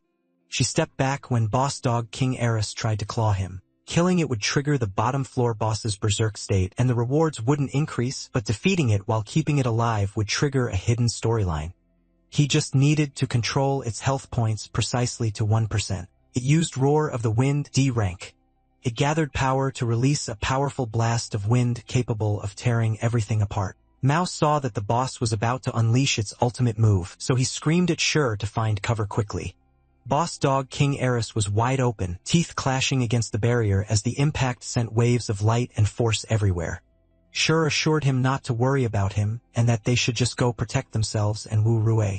Mao was worried. Facing the boss's ultimate move head-on, even he would get hurt. He wondered what Sure was really trying to do, but he chose to believe in him. Since he decided to serve a master, he would stay loyal. He ran toward Rue and told her to follow him to the corner. Boss dog King Eris' attack compressed into one point and formed a spinning energy orb. The energy around it burst outward, showing it was getting more destructive. It was so close. Rue was glad they got out, but she realized she was still there. She got worried and decided to go back for him. But Mao stopped her because she told him to.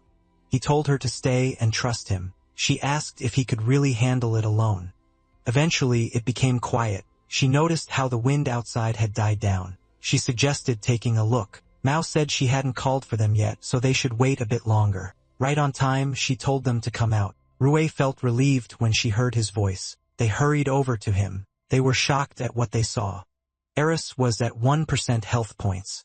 Rue said he was amazing, like a superhero from the movies. Mao admitted he was worried about his safety, but now he realized he had been ignorant. She now expected the hidden side mission to trigger. Mao realized that she didn't spare it just for no reason. It was all for the hidden side mission.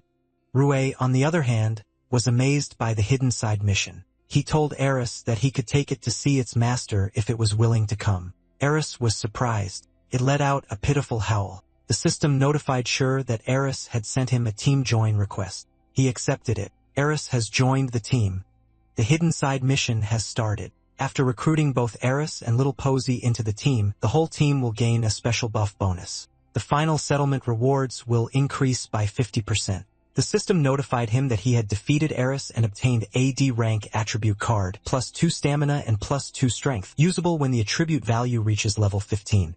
He also received a D rank item card, Storage King, which was upgradable. Could store 5 cubic meters of items, but it could not store living things. He was glad to receive the D rank attribute cards because he could use them. His strength was at level 11 while agility, stamina, and mana were all at level 10. They obtained a permanent buff mental guardian, which made them immune to any mental type abilities. He used the card, raising his strength to level 13 and stamina to level 12. As for the storage item, he knew it would be useful for storing things in the future. A barking sound caught his attention. It looked like a small husky puppy. He asked Eris if that was its true form. Rue found it cute and patted its head. She couldn't believe it was the same boss from earlier. She replied that if she didn't believe it, he could make a change back. That instantly froze her. Just remembering its huge and terrifying form made her turn pale. But she was just joking. He told her that this was its real form now. She asked if all the bosses on that level came from those cute little creatures. Mao didn't notice it earlier, but if that was true, then the one who created the dungeon was seriously messed up. Sure told them they were right. He warned them that deeper inside, they would see more of the dark side of the game. Now Rue understood why he said the only purpose of playing the game was to destroy it. A path formed ahead of them. Suddenly, they heard an animal sound. It was a soft meow. Rue wondered if there was really a cat down there. Eris started barking aggressively. She knew that wasn't a cat, but the floor boss of the next level. He told them to move. It was already getting impatient to see its old friend. Extreme cold apartment, -2nd floor. Current temperature, -10 degrees Celsius. The temperature in the stage drops by 2 degrees every minute. Some E rank and D rank cold spirits at level 9 roam around the area. Shermao and Rue watched them. Those monsters noticed them. Rue noticed that the number of monsters in this stage had increased. Sure said she was right. The closer they got to the final boss, the more monsters would appear, and the stronger they would become. The temperature kept dropping, and the monsters kept getting tougher and more numerous. The difficulty of this dungeon was far higher than a normal E-rank novice dungeon. The monsters charged at them. Sure looked calm. Mao moved first. He quickly stepped forward and pushed back the attacking monsters. Mao told Sure that he would handle these while Sure rested and focused on the boss. Mao was level 8 with level 11 strength, level 4 stamina, level 9 agility, and level 1 mana. He had an exclusive buff called Family Heirloom Bagua Hands, which increased his strength and agility by 2 levels.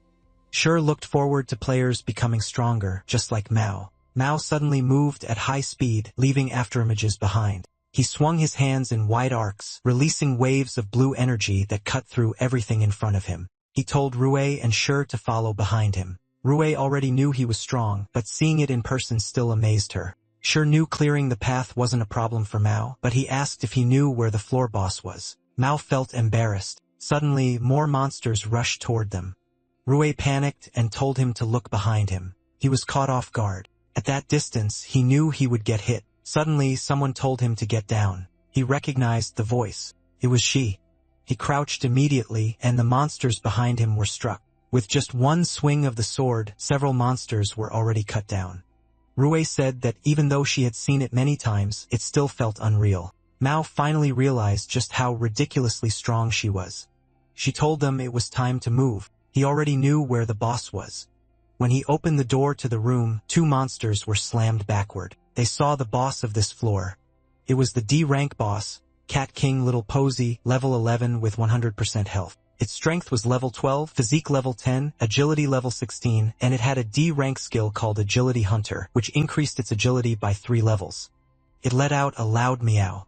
Rue's eyes lit up when she saw the giant cat. She thought it was really cute. Mao couldn't believe it. The thing was massive, and she still called it cute. If she remembered correctly, the boss had extremely high agility because of its skill buff. Even his current self couldn't match it in speed. So to defeat it, they needed another method. He borrowed Ares for a moment. He wanted Ares to face its former partner. His bark could apply a debuff. This was one of the hidden rules. He told them to deal with the cold spirit monsters as usual and leave the boss to him. Mao and Rue agreed. Although Rue wasn't very afraid of monsters, she still lacked real combat experience. She charged forward. Some monsters rushed at him. He kept moving. He told them not to get in his way. He cut them down, then he crouched. He gathered strength for a high jump. Eris was shocked by the sudden move. It made Boss Cat King Little Posy angry. His attack had already begun, so she needed to stop it immediately. He threw Eris forward and told it to bark. Eris did exactly that. Boss Cat King Little Posy was affected. The current boss, Little Posy, sensed the voice of its companion, Eris. Its fighting spirit dropped by 30%, agility dropped by 20%, and strength dropped by 20%. She saw his chance. He attacked and landed a heavy blow. Little Posy's health dropped to 1%. Now the problem has been solved. It was time for the next step. He asked Little Posy if it wanted to go see its master with him and Eris. Little Posy stayed cautious. Eris barked again. Little Posy's expression softened. She received a notification. Little Posy had sent a team join request. He accepted it. The system notified him that he had recruited the negative second floor boss, Little Posy. He received rewards, D-rank attribute cards, 2 agility and 2 strength, usable when the attribute value is below level 15. He also received a D-rank item card called Incomplete Upgrade Core, which could upgrade weapons or items below D-rank, but only one ability. He was glad. He could finally upgrade one of the Blue Vein Sword's abilities. He used the attribute cards immediately. His strength rose to level 15, agility to level 12, stamina to level 12, and mana stayed at level 10. Little Posy joined the team, triggering the hidden mission. The whole team gained a special buff called Past Intimacy. It gave plus 20% defense, plus 20% strength, and plus 20% agility. There was also a 50% chance to awaken the bottom floor boss's past memories. The final settlement reward also increased by 50%. Rue was happy to see the special buff, and the extra 50% reward made it even better. A passage to the next floor appeared again. She invited them to move forward and face the final boss of the bottom floor head-on. This was the first boss that couldn't be killed the normal way. Rue felt the cold. The whole apartment was like an ice cave. Without cold-proof clothing, an ordinary person would suffer just by standing there. The Blue Vein Sword only had one skill for now, so she wondered what it would become after the upgrade. Upgrading a D rank skill usually just boosts damage, but it was still better than nothing. He used the card. Light gathered around his weapon, then the status of the blue vein sword appeared. Its exclusive skill 1 was Sky-Splitting Slash. When the sword strikes, blood energy builds up in the blade. Once the blade nodes turn fully red, it can release a powerful sword chi that deals damage equal to the wielder's strength level. For every 10 levels the wielder gains, the sword will randomly obtain 1 new skill. This weapon is permanently bound to the user through soul imprint technology. Shur suddenly remembered that when he reached level 10, the blue vein sword had already unlocked a second skill slot. The incomplete upgrade core was successfully used. The blue vein sword had been upgraded. This raised Sky-Splitting Slash to stage 2. Now when the sword gathers enough blood energy and releases sword chi, it still deals damage equal to the wielder's strength level. But when activated, it also increases the wielder's strength by 2 levels. He still had 1 skill to draw, so he decided to check it. The system began the draw for exclusive skill 2. Different colored cards appeared in front of him. This was just an illusion only he could see. Gray, green, blue, purple, gold, and red represented E, D, C, B, A, and S rank skills. He called for the second exclusive skill of the blue vein sword to appear. He chose the purple one. The draw was successful. He obtained a B+ rank skill, Surging Wind. When using this weapon, his agility increases by 5 levels. He was satisfied. A simple agility boost like this was extremely useful. Moving forward, they encountered more wandering cold spirits, now between level 10 and level 12, and the number of monsters on the bottom floor had increased. Rue was ready to fight as well. Mao and Rue both knew that if she made a move, those monsters would be wiped out instantly. At this point, they felt like they were just there to boost the head count. Shur told them he would leave the small fry to them since they also needed to level up. He advised them to use any attribute cards immediately if they got one. Then he headed straight for the boss. Rue asked if he was really going to face it alone. Mao noticed that she always fought the boss alone every time. She explained that his goal was just to lure it out. He told them to clear the cold spirits and raise their levels and attributes. They said he could count on them. After he left, Rue seemed to zone out for a moment. Mao got worried when a monster lunged at her, but she threw a punch and killed it instantly. She got fired up and taunted the monsters to come at her. After all, her fists had been trained for over a decade. Rue was level 6 with level 5 strength, level 3 stamina, and level 5 agility. She could feel how much stronger she had become. She had trained all this time to protect Qing. With 1 punch, she blasted 2 monsters away. Mao was stunned. He already knew her personality didn't match her appearance, but now he realized she only showed her real self when she wasn't around. A monster attacked him from behind, but with a single swing of his arm, its upper body was gone. He decided to get serious too. Several monsters rushed toward him. They looked vicious with sharp teeth and glowing eyes. Meanwhile, in a pile of skeletons, there stood the D-rank bottom floor final boss, the extreme cold woman at level 15 with full health. She had level 7 strength, level 18 stamina, level 12 agility, and level 16 mana. She possessed a D+ rank skill called Extreme Cold Ice Spike, which could release up to 6 ice spikes at once to attack her enemies. Her eyes were hollow. She stepped forward. Her long hair flowed behind her. Her dark, empty eyes and horn-like spikes made her look like a ghostly giant. Her massive figure loomed over everything, making the air feel even colder and more eerie. She chuckled when she saw a human approach. She knew that the cries of the 2 companions with him had a 50% chance to awaken her memories from when she was still alive. Even though the system didn't say it directly, he knew he only had 1 shot. She liked humans. Their blood was sweet. She attacked him. She quickly brought out the 2 companions and made them cry out. It made her pause, but the memory awakening failed. She chuckled and threw a punch. The 2 companions were stunned. She told them it wasn't their fault. He hadn't really expected it to work anyway. She chased after him hungry for blood. She kept stalling for time so Rue and Mao could grow stronger. It wasn't hard for him. With the blue vein sword's surging wind boost, dodging her attacks felt almost effortless. Eventually, Rue and Mao cleared all the cold spirits in the area. By now, Mao had reached level 11 with level 14 strength, level 8 stamina, level 11 agility, and level 3 mana. His exclusive buff, Family Heirloom Ultimate Art Bagua Hands, increased his strength and agility by 2 levels. Rue also noticed how much stronger those monsters had made them. She had reached level 9 with level 9 strength, level 7 stamina, level 10 agility, and level 1 mana. Suddenly, they heard a loud heavy sound, like a hammer smashing the ground over and over, and it was getting closer. Rue wondered if she had already attracted the final boss. She quickly fixed herself up, knowing she would be back soon. Mao confirmed it. She really did act differently when she was around. Soon she came into view. She felt relieved seeing him, but right behind him was the boss. They were shocked by how huge the monster was. Shur told them to retreat. They needed to head back the way they came and move toward the top floor. The final boss prepared its ice spikes. The three of them ran. Mao asked Shur if he should switch in and take the boss's hit so she could rest. Shur said there was no need. The target was already locked on him. Until she killed him, she wouldn't switch targets. Extreme Cold Een Woman has locked onto player She.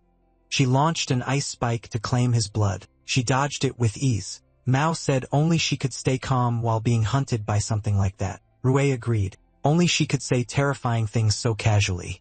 Some monsters blocked their path. Before the final boss dies, mobs in the dungeon will keep respawning. But Mao and Rue handled them. They cut them down easily. She noticed how much they had improved. On Basement 1, many players were still struggling. One player threw a solid punch. It was Chi Xiao. His followers praised him loudly. Then suddenly the ground began to shake. They saw Shur and the others rushing toward them. Chi Xiao recognized them. One of his followers was confused. Why were they running back when the final boss should be below? Then they saw it. The Extreme Cold Een Woman was chasing them, and she was still at full health. They froze. The shaking wasn't an earthquake. It was her. Mao shouted at them to move or they would die. But Chi Xiao looked down on the boss. He didn't plan to run. Shur ran past him. Then the monster stepped on him and kept chasing Shur. His followers told him to snap out of it, but he looked completely broken, like his soul had left his body.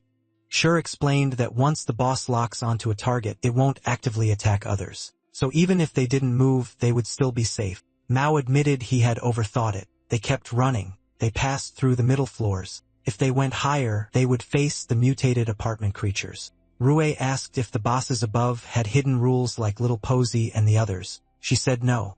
Unlike the lower floors, the bosses on the upper floors were all things that the top floor final boss hated the most. The top floor boss is the bottom floor boss's father.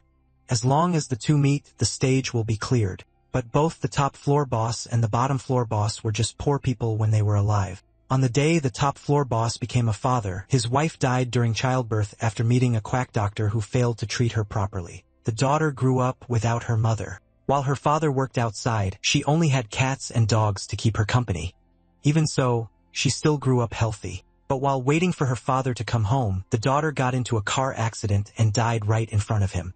Then the bastards who created the game took their souls and trapped them inside the building forever. Only players who find the correct clearing method can let them meet again, even if it's just for a moment. That meeting clears the resentment in their souls. That's why letting the top floor boss meet the bottom floor boss is the key to clearing this stage. Rue realized just how miserable this level's boss was. Mal realized the one who made this game was an even bigger bastard. Then we see players struggling against a huge monster. It was the D-rank boss Quack Doctor, Chainsaw Maniac level 10. His strength was level 12, stamina level 9, agility level 10. Pure Quack Doctor. Countless patients had died in his hands. The moment Mao saw it, he knew it was the Quack Doctor. Rue added that no normal doctor would ever look like that. Shur told everyone to get down.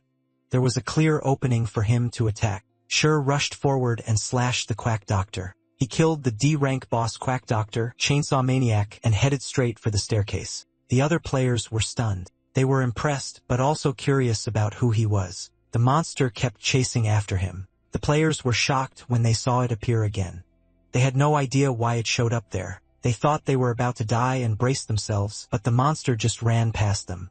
The monster shouted at Shur, telling him not to even think about escaping. The players realized someone had lured it up there. That made them understand something. They'd already cleared the floor below.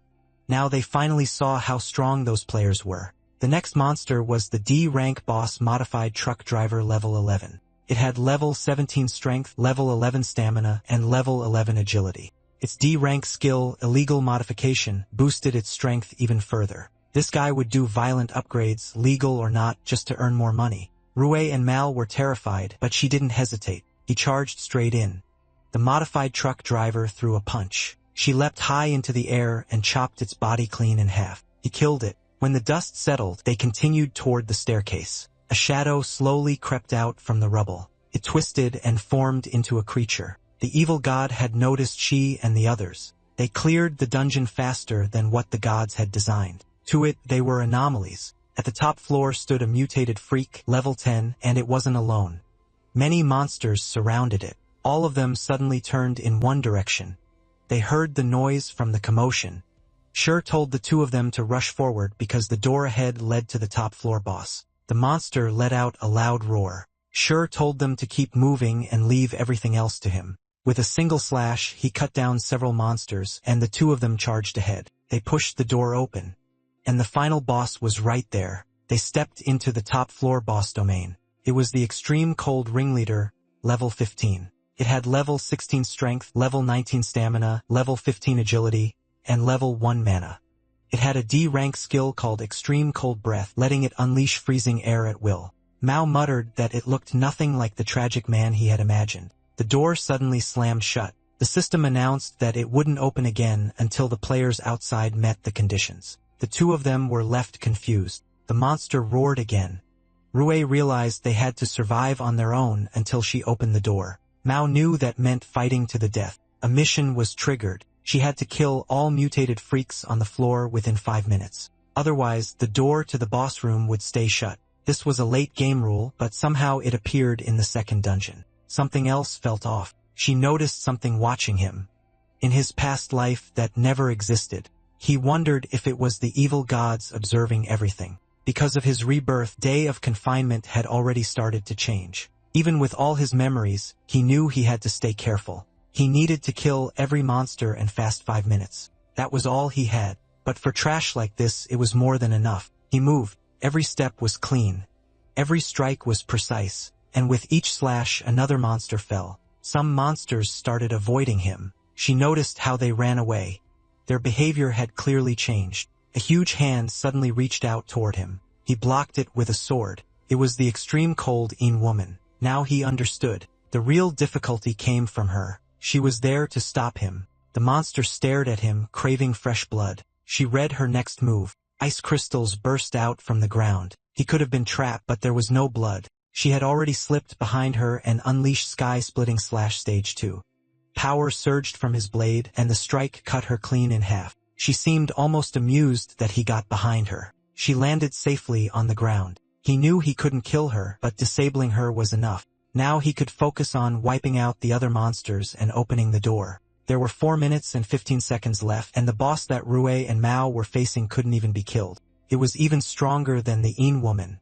He just hoped they could hold on until he got there. On the other side of the door, the extreme cold ringleader threw a punch. The impact blasted someone across the room. Mao slammed into the door and coughed up blood. He couldn't keep up with its speed. He couldn't believe this was the kind of power she had been fighting alone. He always thought the gap between them wasn't that big, but now he understood the difference between rank 1 and rank 34. It wasn't a gap.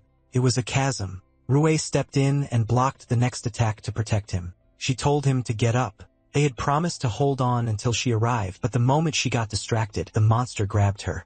Mao stepped in and used Bagua Han's third form. He struck the monster's face and knocked it to the ground. Rue couldn't believe what she just saw. Mao clenched his fists. He refused to give up again, even if the gap between him and she was as wide as a chasm. He activated Bagua Han's enraged state. His strength rose to level 4. His mana surged to level 10. In this state, he could use Bagua True Ki to launch attacks from a distance. The monster got back up and attacked again. Mao told it not to underestimate him. He struck it again, forcing it back, then he unleashed a series of palm strikes. The monster was eventually slammed to the ground. He didn't expect the special force method his father taught him to actually work here. Back then, his father told him that Bagua Hands wasn't just for close combat. As long as he understood its true meaning, he could strike enemies from a distance using palm force. But, unfortunately, he still hadn't fully mastered it. Bagua Hands, in enraged state, had 2 minutes and 13 seconds left. He knew that in this state, he could only last for 3 minutes. The monster stood up again and rushed toward him. He noticed its injuries had already healed. The boss couldn't be killed. Even if he couldn't damage it, stopping it was still possible. He released another powerful wave of force from his palms. The monster let out a loud groan, but to his surprise, it didn't get pushed back. It had already adapted to his attacks. In the next moment, the monster grabbed his head. It was bad. He had forgotten just how fast it was. At this point, there was only one option left: fight to the death. He threw out one last powerful palm strike, but the monster didn't move at all. His stamina was completely drained. His enraged state ended early. Things were looking bad. Continuous attacks had pushed his body to the limit. The monster raised its claw, ready to tear him apart. Mao knew this was the end. Then a gunshot rang out. The bullet struck the monster's back, and it dropped to the ground. Rui was the one who fired. The weapon was originally a gift for Sure, but saving Mao came first. Sure knew Sure wouldn't mind. It was a 6-shot revolver, a gun-type weapon. It consumed the user's stamina and could reload automatically. It was rank E and had the skill Precision, boosting strength by 3 levels and accuracy by 30%. Mao was stunned. He wondered if it came from a monster drop. He hadn't even noticed when Rui got it. The monster got back up and charged at Rui. She fired again, determined to hold on until she arrived. The monster raised its arms and blocked the shots. Mao told her not to fight head-on and to keep moving. The boss could adapt to any damage it received. In other words, it couldn't be killed. Rui was shocked hearing that. Then the monster grabbed her. She gritted her teeth and kept firing, trying to force it back, but it threw her away. She slammed into the wall. Mao rushed over to her. He said the monster was too strong. They couldn't beat it. The monster opened its mouth, preparing to unleash extreme cold breath. They both knew. This was the end. Rui felt a wave of regret. Mao asked if she had any regrets in life. The freezing breath was about to swallow them whole. She said she regretted not dying together with Sure. Then suddenly the door burst open. The freezing breath exploded across the room. They froze in shock. Sure had arrived. He told them something unexpected had happened. Rui thought she would never see him again. Mao said she had saved his life once more. She realized that if he had been even a second later, they would have died. He told them it was over. The clearing conditions had been met. The Coldine woman still craved blood. But then the two monsters looked at each other, confused. The system announced that the hidden clearing condition had been fulfilled. It was a meeting that should never have been possible. The two recognized each other. The level clear storyline activated. Their forms began to change back to normal. The child called out to her father. The father called out to his daughter. They embraced. And just like that, the ending was reached. Their tragic memories flooded into the players' minds as the stage was cleared. Rui realized that just as she said, they were a tragic father and daughter pair. Mao burned with anger at the one pulling the strings behind everything. She felt something was off. He wondered if things would really go smoothly. The clearing steps were exactly the same as in his memory, but instead it triggered a mission. The evil god complained that it happened too fast and wasn't satisfying at all. Then something appeared right in front of them. Rui asked what it was. It was a boss-level triggered mission. The God Scout had descended. Its purpose was to reset everything and make the gods satisfied. The God Scout told them they did not understand God's grace. It said their job was to make God happy and satisfied. It declared that the true grand performance had begun. It unleashed chains that struck everyone. The father and daughter turned back into monsters. The two of them groaned in pain. Rui and Mao couldn't believe they had turned back. Eris and little Posy ran toward them like they were worried. Rui tried to stop them, but the God Scout targeted them. Mao realized it wanted to turn them into monsters, and they couldn't let that happen. She moved in a flash and deflected the attack. Rui grew worried for him. The God Scout decided it was him who kept interfering with the performance. She had noticed this earlier, and he could tell it was different from the other monsters. There was no level prompt, no health bar, and it wasn't even hostile. In his past life, he had never seen anything like it. The God Scout decided to kill that anomaly. The Coldine woman and the Cold Ringleader charged at him. She threw Eris and little Posy toward Mao and Shui. He prepared to draw his sword. He unleashed a powerful slash and struck both monsters at the same time. He knew they wouldn't die, so he chose to cut them at the waist first to buy some time. The Cold Ringleader's health dropped to 82% and the Een woman's to 79%. He was shocked to see their health actually going down. Another mission was triggered, entering Phase 2 of the Extreme Cold Apartment boss battle. The objective was to behead the boss and extinguish their souls. This time, killing them would allow them to leave this place. Mao asked what that meant. The God Scout answered that it meant exactly what it said. It wanted them to kill the monsters and erase their souls completely. After all, they were humans who had offered their souls to God, so the God Scout assumed it wouldn't burden them mentally. It asked the anomaly player if that was correct. She grew annoyed at this thing. Rue called the God Scout a bastard. Mao wasn't pleased either since those monsters were once human and had tragic fates, but the God Scout pointed out that everything was for God's enjoyment. God was above the sky watching them. It declared that failing to deliver a proper performance was blasphemy. Rue fired at it, shouting that she didn't care if their God was satisfied. She demanded it stop the mission. The God Scout caught the bullet between two fingers and said her power wasn't enough to hurt it. Mao couldn't believe it caught a bullet with its bare hands. He also noticed it had no level prompt. He wondered what level it even was. Sure was also surprised that it reached out and caught the bullet so easily. The two monsters charged at him. Sure stepped back to dodge their attack. He couldn't draw his sword because killing them now would mean cutting down their true souls. They were bosses now, but he felt they had done nothing wrong. They were just trying to pay the price to keep a small moment of happiness. Something dropped to the ground, and it shocked him. The cold ringleader was crying. He couldn't believe it. Then he heard their souls begging him to kill them and set them free. He listened to their voices. The daughter said they didn't want to keep living like this, so they begged him to end their pain. They couldn't control their bodies and attacked him. They kept begging him to free them. They didn't want to live like this, hurting others just to survive. They continued to beg. The God Scout watched their suffering and declared that this was exactly the performance God wanted. It said God loved turning beauty into pain and hope into despair. Nothing brought God more joy than this kind of cruelty. G promised to help them. He moved fast. But before helping them, he wanted to take down the bastard playing with them first and punish it right in front of their eyes. The God Scout was caught off guard. It reminded him that it was God Scout, but she didn't care. He knew it wasn't immortal, then he slashed it. The God Scout couldn't believe it. Sure said that one day he would cut down their god too, but for now he would send the scout to hell and make it wait. The God Scout cried out for help from God. It was swallowed by an explosion. The God Scout was furious that a mere human dared to kill him. It exploded. Rue was glad she had taken care of it. But he noticed something else. Another creature appeared, angered that its subordinate had been killed by a toy like she. Rue and Mao were stunned. The silhouette had long hair, a single eye, and long horns like a carabao. Behind its shadow was a massive demonic face with glowing red eyes and a twisted grin full of sharp teeth. They were horrified. Rue asked where it came from. Mao felt such pressure that he could barely breathe. She asked if it planned to fight them too.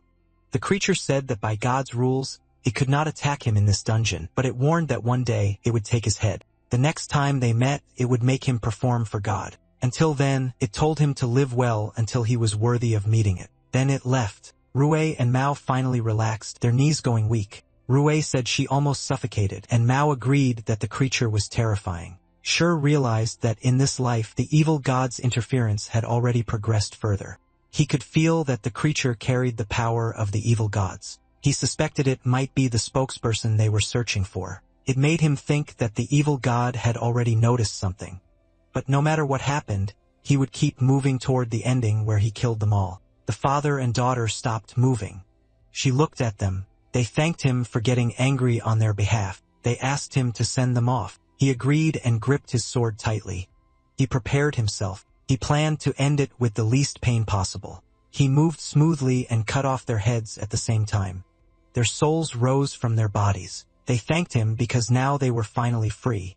He said goodbye and wished them luck in their next life. Rue and Mao were stunned that it was finally over. They could tell it was the best ending for them.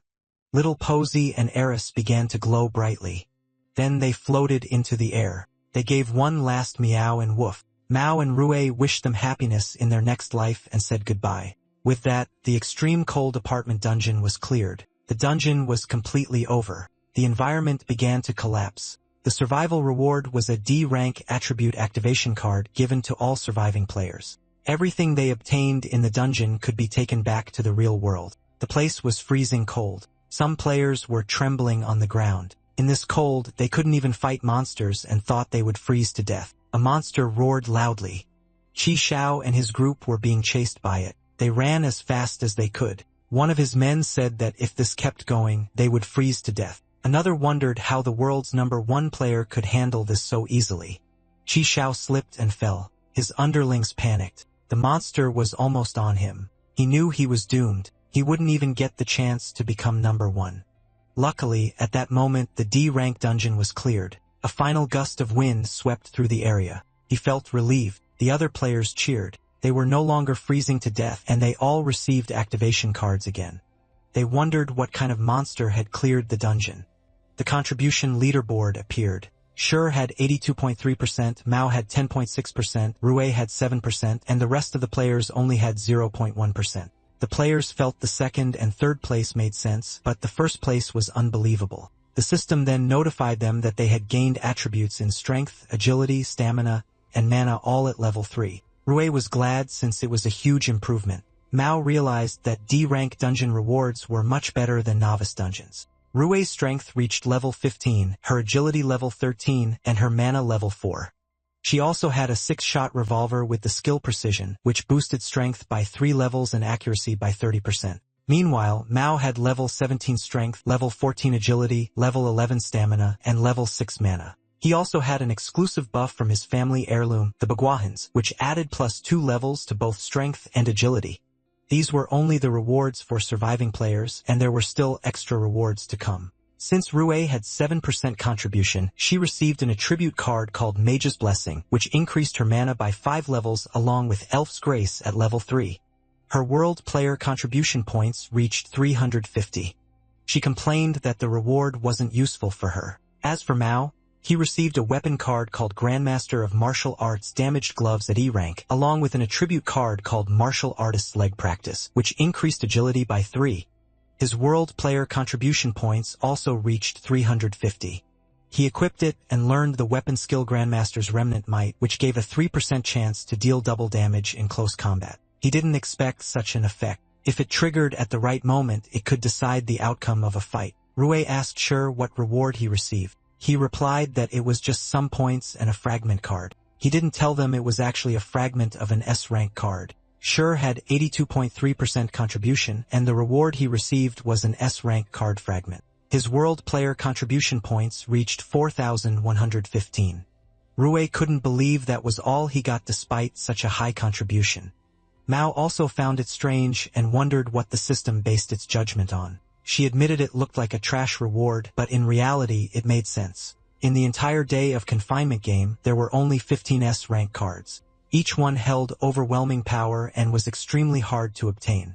To obtain freedom, one had to become world #1 during the novice dungeon. And for time reversal, in his past life he had paid a terrible price. So getting a fragment of an S-rank card this early was already very lucky. He received an S-rank card fragment with unknown details. He needed 4 pieces to combine it into a complete S-rank card. Even though Day of Confinement was created by evil gods, its rules were fair. Winners were rewarded and losers died. Whether players, the gods, or their followers, it was all the same.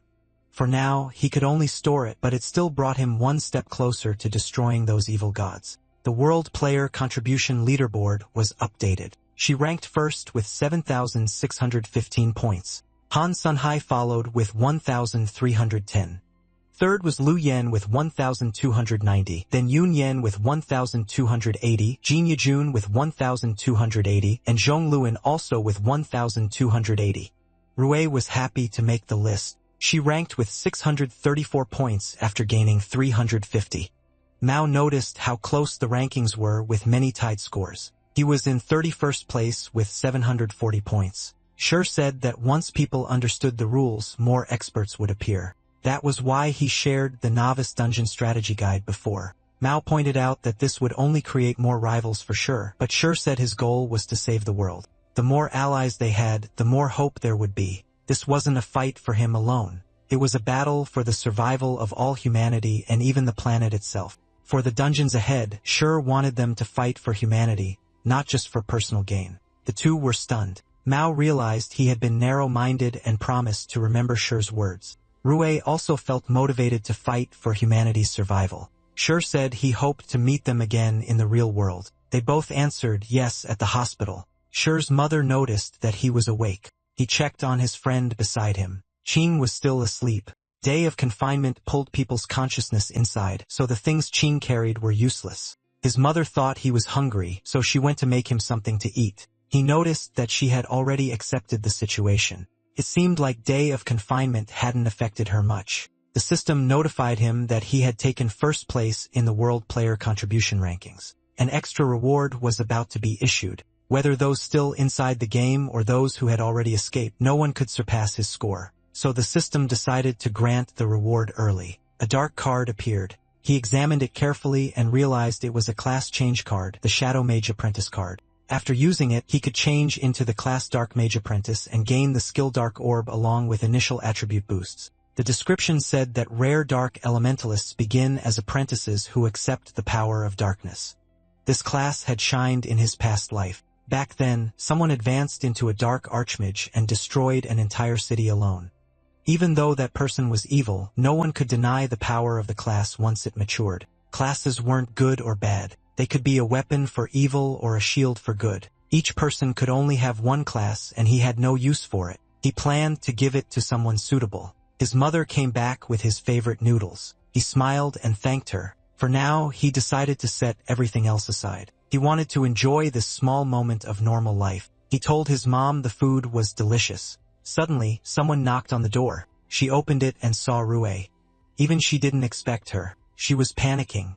Her parents had fallen into a coma, and she asked him why. He told her they were trapped inside Day of confinement. She asked if there was a way to save them. He told her to calm down. Right now, there was no other way. There was only one freedom card. Aside from that S-rank card, there was no way to escape the game. If someone died in the game, they would fall into an eternal coma. Their body wouldn't die right away, but without someone to care for them, they would eventually die from starvation or organ failure. Tears filled her eyes as she asked if there was really no way. He looked at her and sighed. He had made his decision. He told her there was one way. He told her to use the class change card, grow stronger, and clear dungeon after dungeon. She was stunned. In simple terms, she had to become strong enough to hunt down the ones who created this twisted game. When that time came, everyone would finally wake up. Rue asked if she would become stronger just by using it. He said she would become stronger, but there's also a risk of losing one's mind. If she lacked the will and failed to resist its negative effects, she would lose herself and become a tool of the evil gods, used to slaughter her own people. She was shocked to hear that the class card had such a side effect. She explained that anything given by the evil gods often carried hidden malice. Class changes in Day of confinement were like those in normal games, offering a chance to grow stronger, but in this game they brought not only power but also despair, because hidden inside every class change card was a fragment of the evil god's consciousness. To succeed, one had to mentally overcome it. Even that small fragment was enough to break an ordinary person's mind. If they failed, they would be taken over and turned into believers of the evil gods. As for why she wasn't affected, it was because his heart had already been hardened by the suffering of his past life. Since then, he had only one goal: to destroy them. Meanwhile, Rue realized that if she didn't become stronger, her parents would never wake up and more people would fall into endless comas. She said she was willing to try. She reached out to take the card, but someone grabbed her hand. It was Xi's mother. She told her she was still young and shouldn't rush into something like this. If her parents knew, they would never agree. Rue thanked her and said that she was risking his life for others, so she wanted to do the same. After all, their love for their families was the same. Shi's mother was stunned. She could only wish her luck. Rue accepted the card and told Shi that if she ever turned into a monster, he should kill her without hesitation. The Dark Mage Apprentice class change began. She placed her trust in him, but deep down he knew he could never kill her so easily. He remembered her from his past life. She once took a hit for him and told him to run. So this time, no matter what she became, he swore to bring her back whole. Black mist covered her body. The pain made her scream as her eyes rolled back. They watched as the dark mist kept pouring into her. Shi's mother asked what Rue was doing. He told his mom to go outside and not let anyone in unless he said so. The evil god's consciousness had begun invading Rue's spirit. To help her, he needed mental type skills, but he didn't have any. However, he knew something inside him did, a being with spiritual abilities. He called out to it, knowing it was there. Gabriel answered. It said it was natural because it existed everywhere. She knew Gabriel could let him enter the mental world. Gabriel said it could, but warned that it could not enter Rue's mental world itself. It explained that if she failed to defeat what was invading her, he would die inside. She said he wouldn't die. In fact, he knew he would win. Gabriel seemed pleased with his confidence. It told him to go, but added that even though he had passed its trial before, if he couldn't handle something this trivial, then he wasn't worthy of their help. A light burst out from Shi's chest, connected to Rue's chest. He refused to let the evil god take his comrade. Not now, not ever. He closed his eyes and was pulled inside. He entered Rue's mental world. Shadow figures surrounded the place. He looked around, wondering where Rue's soul was. Then he saw them.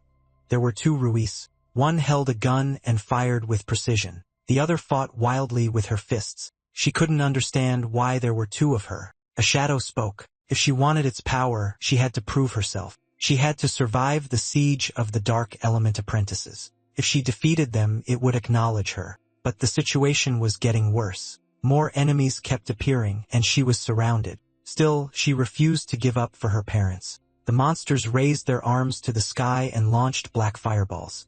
They exploded. Rue knew that if she got hit, it would all be over. The one with the gun told the martial artist Rue to create an opening so she could fire, but there were just too many monsters.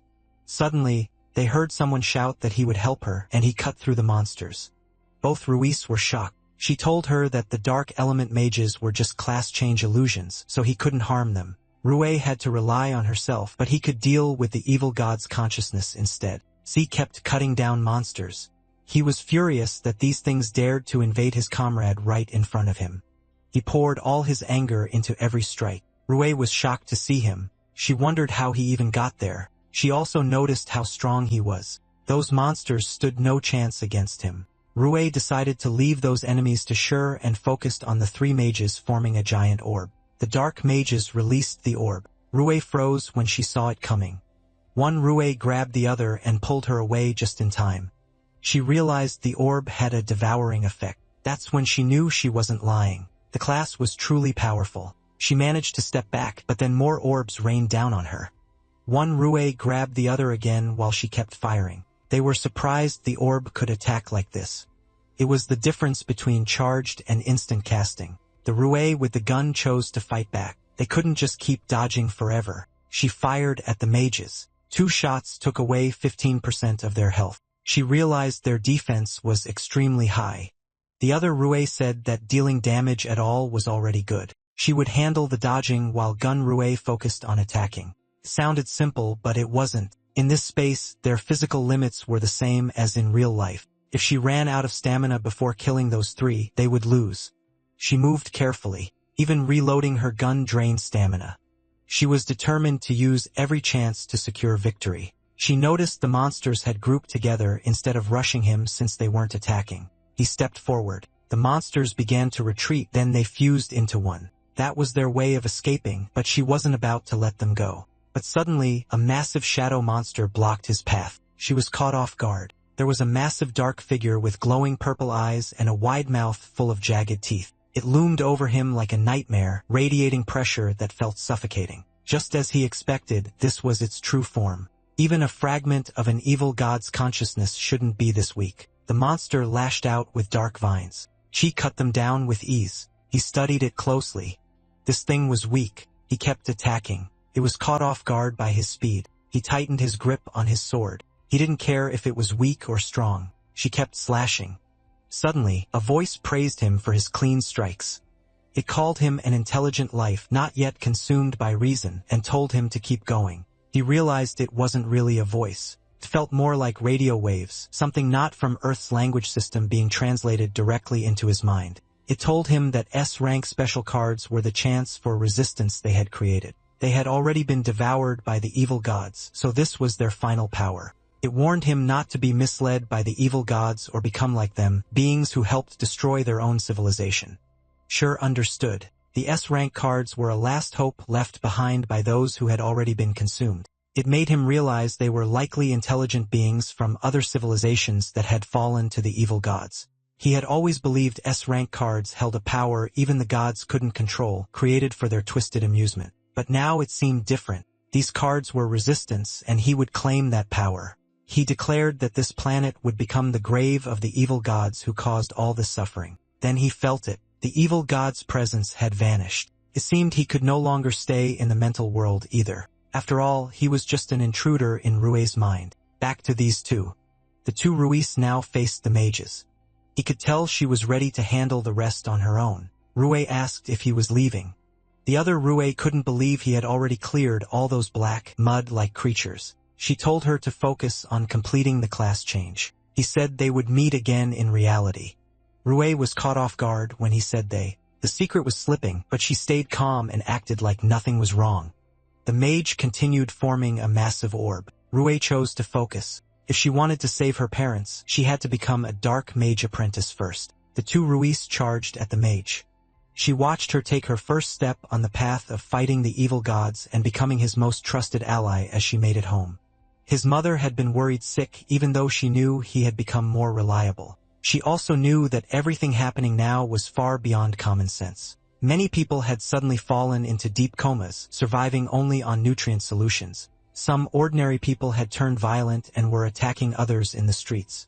She also remembered a strange dream. Inside it were puppet-like monsters chasing and killing people.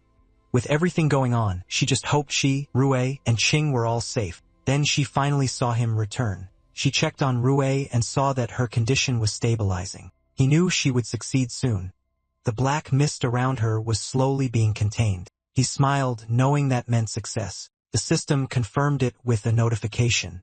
She woke up as a dark mage apprentice, and a rank class with the skill Dark Orb and the trait Dark Element Affinity. She was surprised that she had successfully changed classes. She sincerely thanked him for helping her in her dream, but she chose to act like it was just a dream, not wanting him to discover her secret. Suddenly, Qing woke up shouting. She asked what was wrong.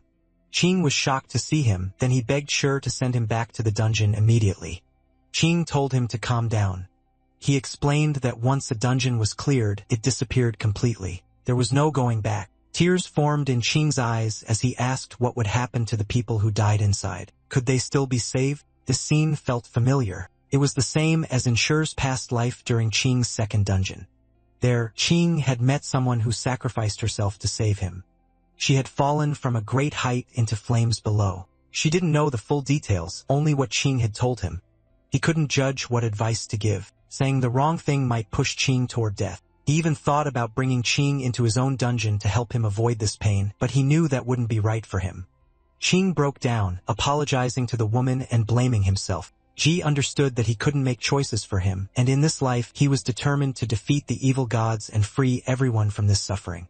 For now, he decided to give him some good news first. He told him that the person wasn't dead in reality yet. Qing's eyes lit up when he heard that. Ji showed him the news about people falling into deep comas. Qing didn't understand what that had to do with Xiao. Rue explained that dying in the game didn't mean dying in real life. Xiao had only fallen into a coma. Now Qing finally understood. Xiao was still alive, just unconscious.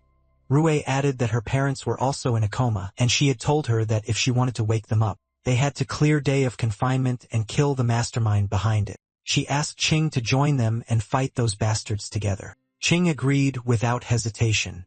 The mood shifted. Everyone was fired up to protect the people they cared about. In the past, because of a lack of information, people fell into despair after returning to reality. But now they had hope. Shi told Qing that the most urgent task now was to get stronger. After all, he'd already fallen far behind. Qing was only level 4, with level 5 strength and level 4 in stamina, agility, and mana. Anyone who survived the first 2 dungeons would already reach level 4 in base attributes. In other words, aside from a strength card, Qing had mostly been carried. Qing then asked Rue about her level. She said it wasn't that high and that she had helped her level up. He was shocked to find out she was already level 9 with a class and weapon. That made him wonder how strong Shi had become, and what he saw next shocked him even more. It was far beyond what he expected. Qing immediately begged Shi to carry him too. He said he wanted to protect the world he loved. Even if the enemy was powerful, he still wanted to fight until the end. What he didn't realize was that this was exactly what Shi wanted too. Shi was glad that, for now, they all shared the same goal. He told them they first needed to understand their enemy. He called them evil gods. The two were shaken when they heard that, but he explained that, for now, the evil gods only existed inside the day of confinement game and couldn't appear in reality. It was one of the rules they followed. But once the game decided a winner, they would descend upon Earth and devour the entire planet. They were horrified to learn that their enemies were cosmic-level beings. Qing admitted that this might be too difficult. She asked him if he wanted to give up. Rui thought of her parents. Qing remembered Xiao falling into the flames, and both of them answered they wouldn't give up. Hearing that, she continued. He told them where their chance of victory lay. The key was the 15S rank special cards. Each one held immense power. If they could gather them all, they would have a chance to fight back against the evil gods. Rui asked if all they had to do was help him find those cards. Qing said the goal was clear. Rui then asked how many dungeons existed in Day of Confinement and which ones held S-rank cards. Shur explained that the evil gods had merged the dungeons with human society. Because of that, there were at least thousands of dungeons. They were stunned. Qing couldn't believe it, especially since she had written a full strategy guide for the novice dungeons. She said that was only possible because there were just 19 types of novice dungeons, so documenting them wasn't too hard. Even though S-rank cards were rare, he knew of one dungeon that contained one. Our boy thought of the woman who would betray humanity. She told Qing to go home and rest. In 3 days, he would take him into the next dungeon. At that moment, a screen appeared, showing the countdown for the next Day of Confinement game. Rui had just changed her class, and now she understood. She had to rely on herself to grow stronger. While she needed to meet a certain woman to enter that dungeon, the S-rank card freedom he possessed allowed him to enter and exit dungeons at will. The only requirement was having a locked coordinate. He met the woman who once introduced herself as his ex-girlfriend. She didn't expect him to seek her out. The last time they met, he rejected her, and she thought their connection had ended. She told her to skip the small talk. He knew she had already gone through 2 dungeons in Day of Confinement. She admitted it. Thanks to luck, she had managed to survive both times. In his past life, he had met her like this too. Back then, she had already become a servant of the evil gods. She sold her soul to them, but that wasn't true survival. She was immune to spiritual influence, so he could clearly see the evil god aura around her, something normal people couldn't detect. That meant inside the dungeon, she had helped the evil gods wipe out every human there. Only then did they grant her that aura and spare her life. Just one more dungeon, and she would become a complete servant of the evil gods. She asked him why he came to see her. With just the 2 of them alone, she hinted at something more. She believed that if she could tie him to her, she could control him. In her mind, she planned to let her god devour the world's #1 player, just so she could survive. She was tired of this cruel game. She even thought of using his life as her way out, but she simply said he would join her next dungeon. She was surprised. She hadn't even told him yet, and he offered on his own. She told her that if she agreed, they should shake hands so he could leave a mark on her. He was using the ability granted by the Freedom card. She happily took his hand, then she teased him, hinting she was open to more. She pulled away and told her they would meet again in the dungeon, then he left. She was annoyed. No man had ever rejected her so openly. She swore she would make him regret it. The day came for the players to be transported into the game. Shur reminded Qing of the rules. Qing said he remembered everything. Shur activated the second use of freedom. The system confirmed it had locked onto the target and John's dungeon. It asked if he wanted to enter. Shur confirmed. The dungeon was called Doomsday Paradise. Freedom activates. She and Qing enter the C-rank dungeon Doomsday Paradise. Their bodies start to pixelate. Collecting all S cards is G's true goal, so he must enter the dungeons he never cleared in his past life. From this moment on, his path to becoming stronger will be different. They appear inside the Doomsday Paradise first stage preparation room. Qing is surprised to see a preparation room at all. She suspects it is tied to the dungeon's rules. He has only seen shared clearing guides for this dungeon. For now, he observes his surroundings and analyzes the situation to increase his chances of success. A system window pops up, welcoming him to Doomsday Paradise. Before the game begins, everyone has the right to form a team. The system tells him to click an avatar and send an invitation. If the other party accepts, they become teammates. The team limit is 3 people. Qing didn't expect so many people inside the dungeon. He asks Shur who they should pick as a teammate, and Jian works for the evil gods. Putting her on any team would harm others. Rather than letting her hurt strangers, she decides it's better if she stays close to him. He also has the ability to suppress her. It's the perfect chance to keep an eye on her. Meanwhile, Xian wonders if she should team up with him first. Then again, joining another team and helping her god harvest lives also sounds tempting. Right then, she receives an invitation from Z and Qing. She is amused by how impatient they are. She says that being with him, the world's #1, might make things much easier, so she accepts. The moment she does, she is teleported to them. Chung is surprised to see her. She pretends to be scared and runs toward him for a hug, but she sidesteps her easily. Not today.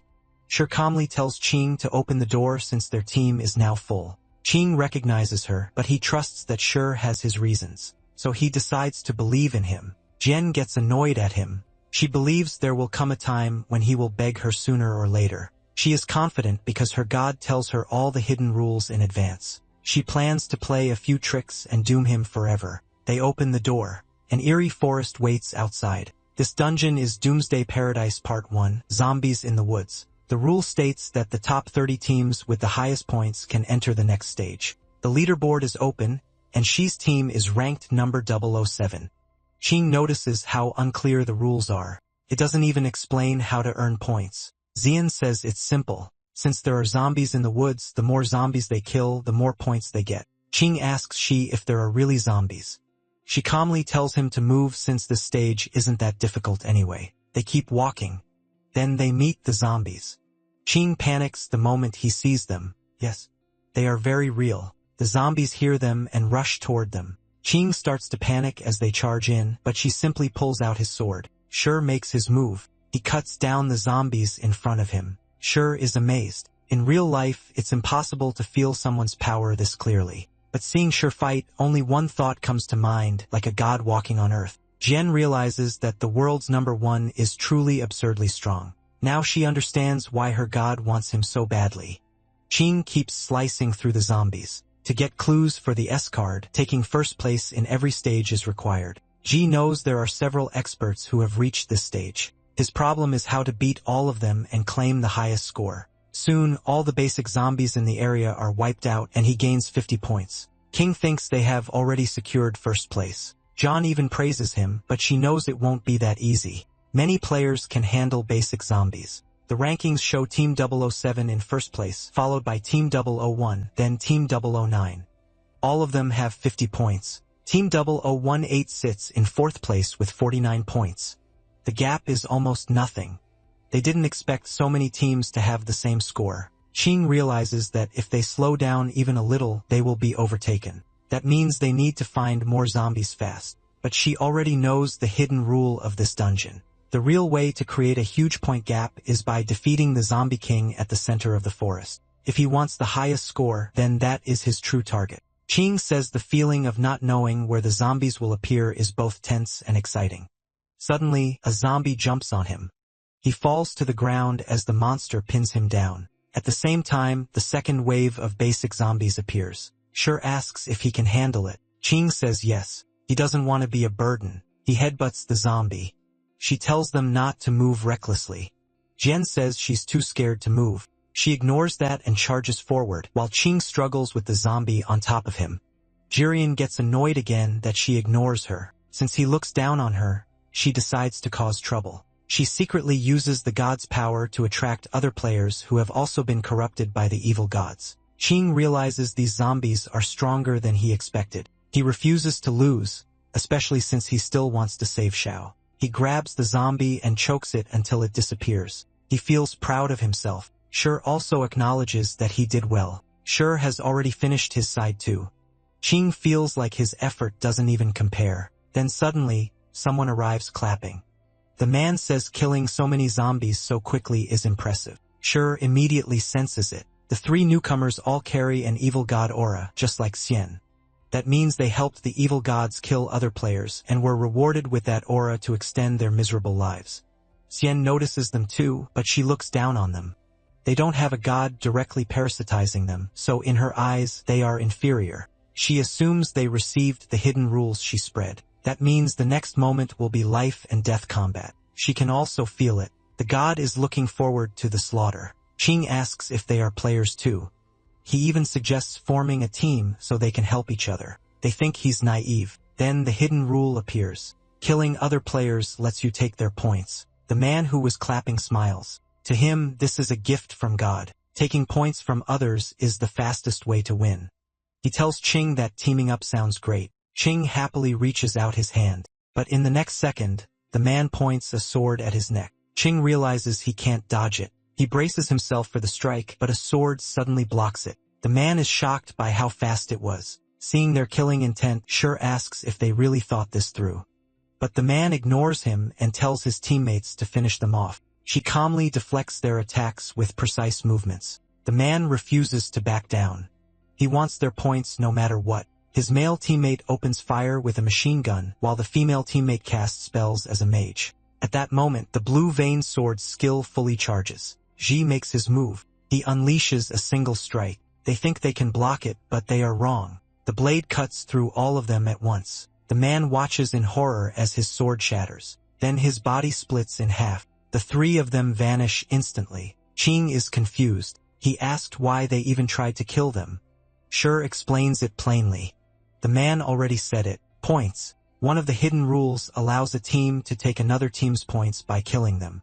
He then turns to Jen and asks if that's correct. She pretends it's her first time hearing about it. Very convincing if you ignore everything else. She looks at her coldly and gives a warning. If she ever puts his friend in danger again, he will kill her first. He can already see her starting to show her true colors. She doesn't believe he can kill her, and she has already spread the hidden rule to more teams. Any player who accepted the evil god's aura receives it. The real slaughter has begun. She is sure she won't make it out alive. The system announces that Team 007, Sure, Ching, and Ji Yen now has 163 points and is ranked first. They inherited the points from the team Sure just killed. But even in first place, they can't relax. Sure notices that more players are being infected with the evil god aura. He expects things to get even more troublesome. Ching quietly tells him something feels off about Xian. He suggests leaving her behind and moving on alone. Sure shakes his head. It's not the right time. Letting her go now would only cause more damage. There are still many normal players around. Sure would get them killed. Ching agrees. For now, they have to keep her close. More zombies start approaching. Ching panics a little. Sure tells him to keep up if he wants to grow stronger. This is the perfect chance. They charge forward together. Ching is determined. He wants to become as strong as Sure to save Xiao and the world. After that wave, Ching is completely exhausted. Sure reaches level 17 with 26% progress, while Ching reaches level 7 with 69% progress. Sure tosses several attribute cards to him. Ching has levels, but his stats are lacking. He needs to catch up. Ching uses the cards. His fatigue disappears instantly.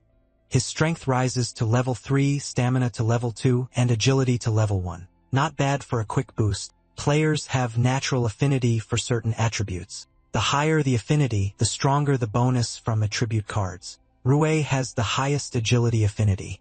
Mao excels in strength. Ching's strongest trait is stamina. If Ching develops properly, he can become a powerful shield-type player. In future dungeons, he will be indispensable. They continue deeper into the forest. Jen watches them and assumes they are starting to tire out. Killing monsters alone won't earn points fast enough. For top-ranking teams, taking points from others is unavoidable. She expects everyone to start slaughtering each other. This is exactly the kind of chaos her god wants. Meanwhile, Team 001, Zhang Feng, Luo Yan, and Feng Di finishes off another team. If they keep going, they will take first place. They know Team 007 is close behind, so they can't afford to relax. Luo Yan suggests hunting them down. If they take their points, no one will catch up. But Li Zhangfeng tells them to wait. Let the fish grow a little fatter first. He smirks. It'll be more satisfying that way. After all, he ranks 23rd on the world contribution leaderboard. Meanwhile, she slashed down an advanced zombie. Ching was already gasping for air. The moment advanced zombies appeared, it meant they were close to the deepest part of the miasma-dense forest. Ching agreed. Even the atmosphere felt heavy, like a boss was about to show up. The miasma concentration there was terrifyingly high. Then Ching suddenly felt it, a debuff creeping into his body. He started to panic, but Chi calmly said that compared to that, something even more troublesome was coming. Chi was expecting the boss, and right on cue it appeared, a level 18 zombie king. It had two skills, Miasma Domain and Zombie King Poison Gas. Ching froze the moment he saw it. Its face slowly came into view, pale corpse-like skin, hollow features, glowing red eyes locked straight ahead, and a twisted skeletal grin that made it look even more terrifying. Then it charged, but Ching wasn't useless. He slammed his head straight into its jaw. The impact pushed the zombie king back. Ching felt proud of himself for that one. Sure noticed it immediately.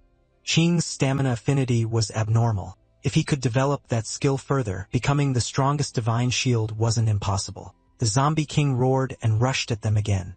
Ching panicked. It was coming back. Sure stepped in and parried the attack with his sword. He told Ching to move aside. This wasn't something he could handle. Sure would take over. But the zombie king didn't stop, kept attacking relentlessly. Sure blocked each strike, but he quickly realized something. The creature's body was incredibly tough. Normal slashes wouldn't break through. He needed another approach. The zombie king suddenly inhaled deeply. She's eyes sharpened. A skill was coming. The next second it exhaled, releasing a stream of green liquid. Sure sidestepped just in time. The attack splashed onto a nearby tree, instantly corroding it. This wasn't an enemy he could rush. He had to find its weakness. But while Sure focused on the fight, someone else was watching. Hidden in the shadows, Team 001. Zhang Feng told his team to stay put. They would wait for Shi to finish the boss, then ambush them and steal everything, the rewards, the points, all of it. The zombie king rushed straight at them. She didn't hesitate. Every creature has a weak point, and most of the time it's the neck. So he aimed for it. His blade slammed into the zombie king's neck, and nothing happened. That's when he realized this thing's weak point wasn't where it should be. The zombie king instantly swung back, claws slicing toward him. From the side, Jen watched with a devilish grin. In her mind, this was obvious. Treat monsters here like normal enemies, and you pay for it. But Sure stayed calm. With the boost from surging wind, he was confident. Speed alone could overwhelm it. He shifted and slashed across its chest, but the monster countered immediately. No damage. No hesitation. Just pure retaliation. Sure's eyes narrowed. Hitting it didn't work. Dodging forever wouldn't work either. So where was the real weak point? Then it clicked. Ching. Earlier, Ching had managed to hurt it, not with a blade, but by smashing into it. Right then, the zombie king inhaled deeply. She locked onto that movement. That had to be it. Ching saw it too. He panicked and shouted for Shi to dodge before the poison came out, but she didn't move. Instead, he said calmly this next strike would decide everything. And then he charged straight in. The zombie king froze for a split second. It didn't expect that. Shi's attack landed clean. The monster let out a piercing scream. Its HP dropped to 72. And just like that, she confirmed it. Now he understood why Ching's reckless charge worked earlier. That inhaling moment, that was the opening. Jen clenched her teeth as she watched. He figured it out way too fast. Then a voice whispered inside her mind. The god called Shi interesting, said it wanted to devour his soul, told her to wait. When the moment came, it would descend into her body and take him. She quietly agreed. But inside, she was already irritated. Every time the thing possessed her, it left her drained, sore, barely able to move for days. And now, because of she'd have to go through it again. Zhang Feng, on the other hand, was impressed. He could tell. This guy wasn't normal. Strong, calm, sharp instincts. He started wondering where she ranked on the leaderboard, and more importantly, when he'd get to fight him. The zombie king roared again, furious now. But she just looked at it like it was already dead. He told it plainly. This weakness had been exposed. There was no point struggling anymore. Then he kept attacking again and again and again. Each strike hit the same spot, relentless, precise, until its health dropped all the way down to 9%. The monster dropped to the ground, landing hard on its backside. She stepped forward. This was it, the final blow. But right as he moved, another team rushed in, Team 001. Sure caught the movement instantly. They weren't here to help. They were here to steal. Before he could react, Zhang Feng charged in and slammed into him, knocking him off balance. And in that single opening, the other two members moved in and cut off the zombie king's head clean, fast, shameless. The system notification echoed. The zombie king had been killed by Team 001, 100 points awarded. She froze for a split second. Ching immediately snapped, cursing them for stealing the kill. Meanwhile, Xian just watched, almost excited. She could already smell what was coming next. Shi's eyes locked onto one person, Li Zhengfeng.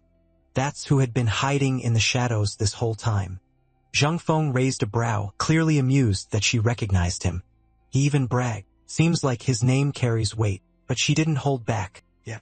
He's famous. Famous for being disgusting. He already knew everything about him, helping evil gods wipe out players inside dungeons, robbing people of their cards, even kidnapping children in the real world for ransom. Zhang Feng didn't deny it. He just smiled wider, then said he was in a bad mood and needed to kill something to calm down. Level 15. Weapon, giant heavy sword, level 6. Strength, level 3. Stamina and agility at level 1. Not weak, not at all. Beside him stood Luo Yen, mask, level 13.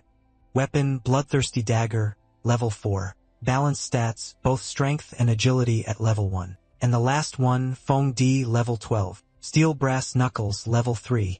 A full squad built for close combat. Qing could feel it. These guys weren't pushovers. Even Ji Yen suggested backing off, but Zhang Feng had no intention of letting them leave. To him, killing them and taking their points was the real reward. Then Yen spoke up. The Zombie King dropped something, a weapon card, C rank, shield type, level 10, corpse.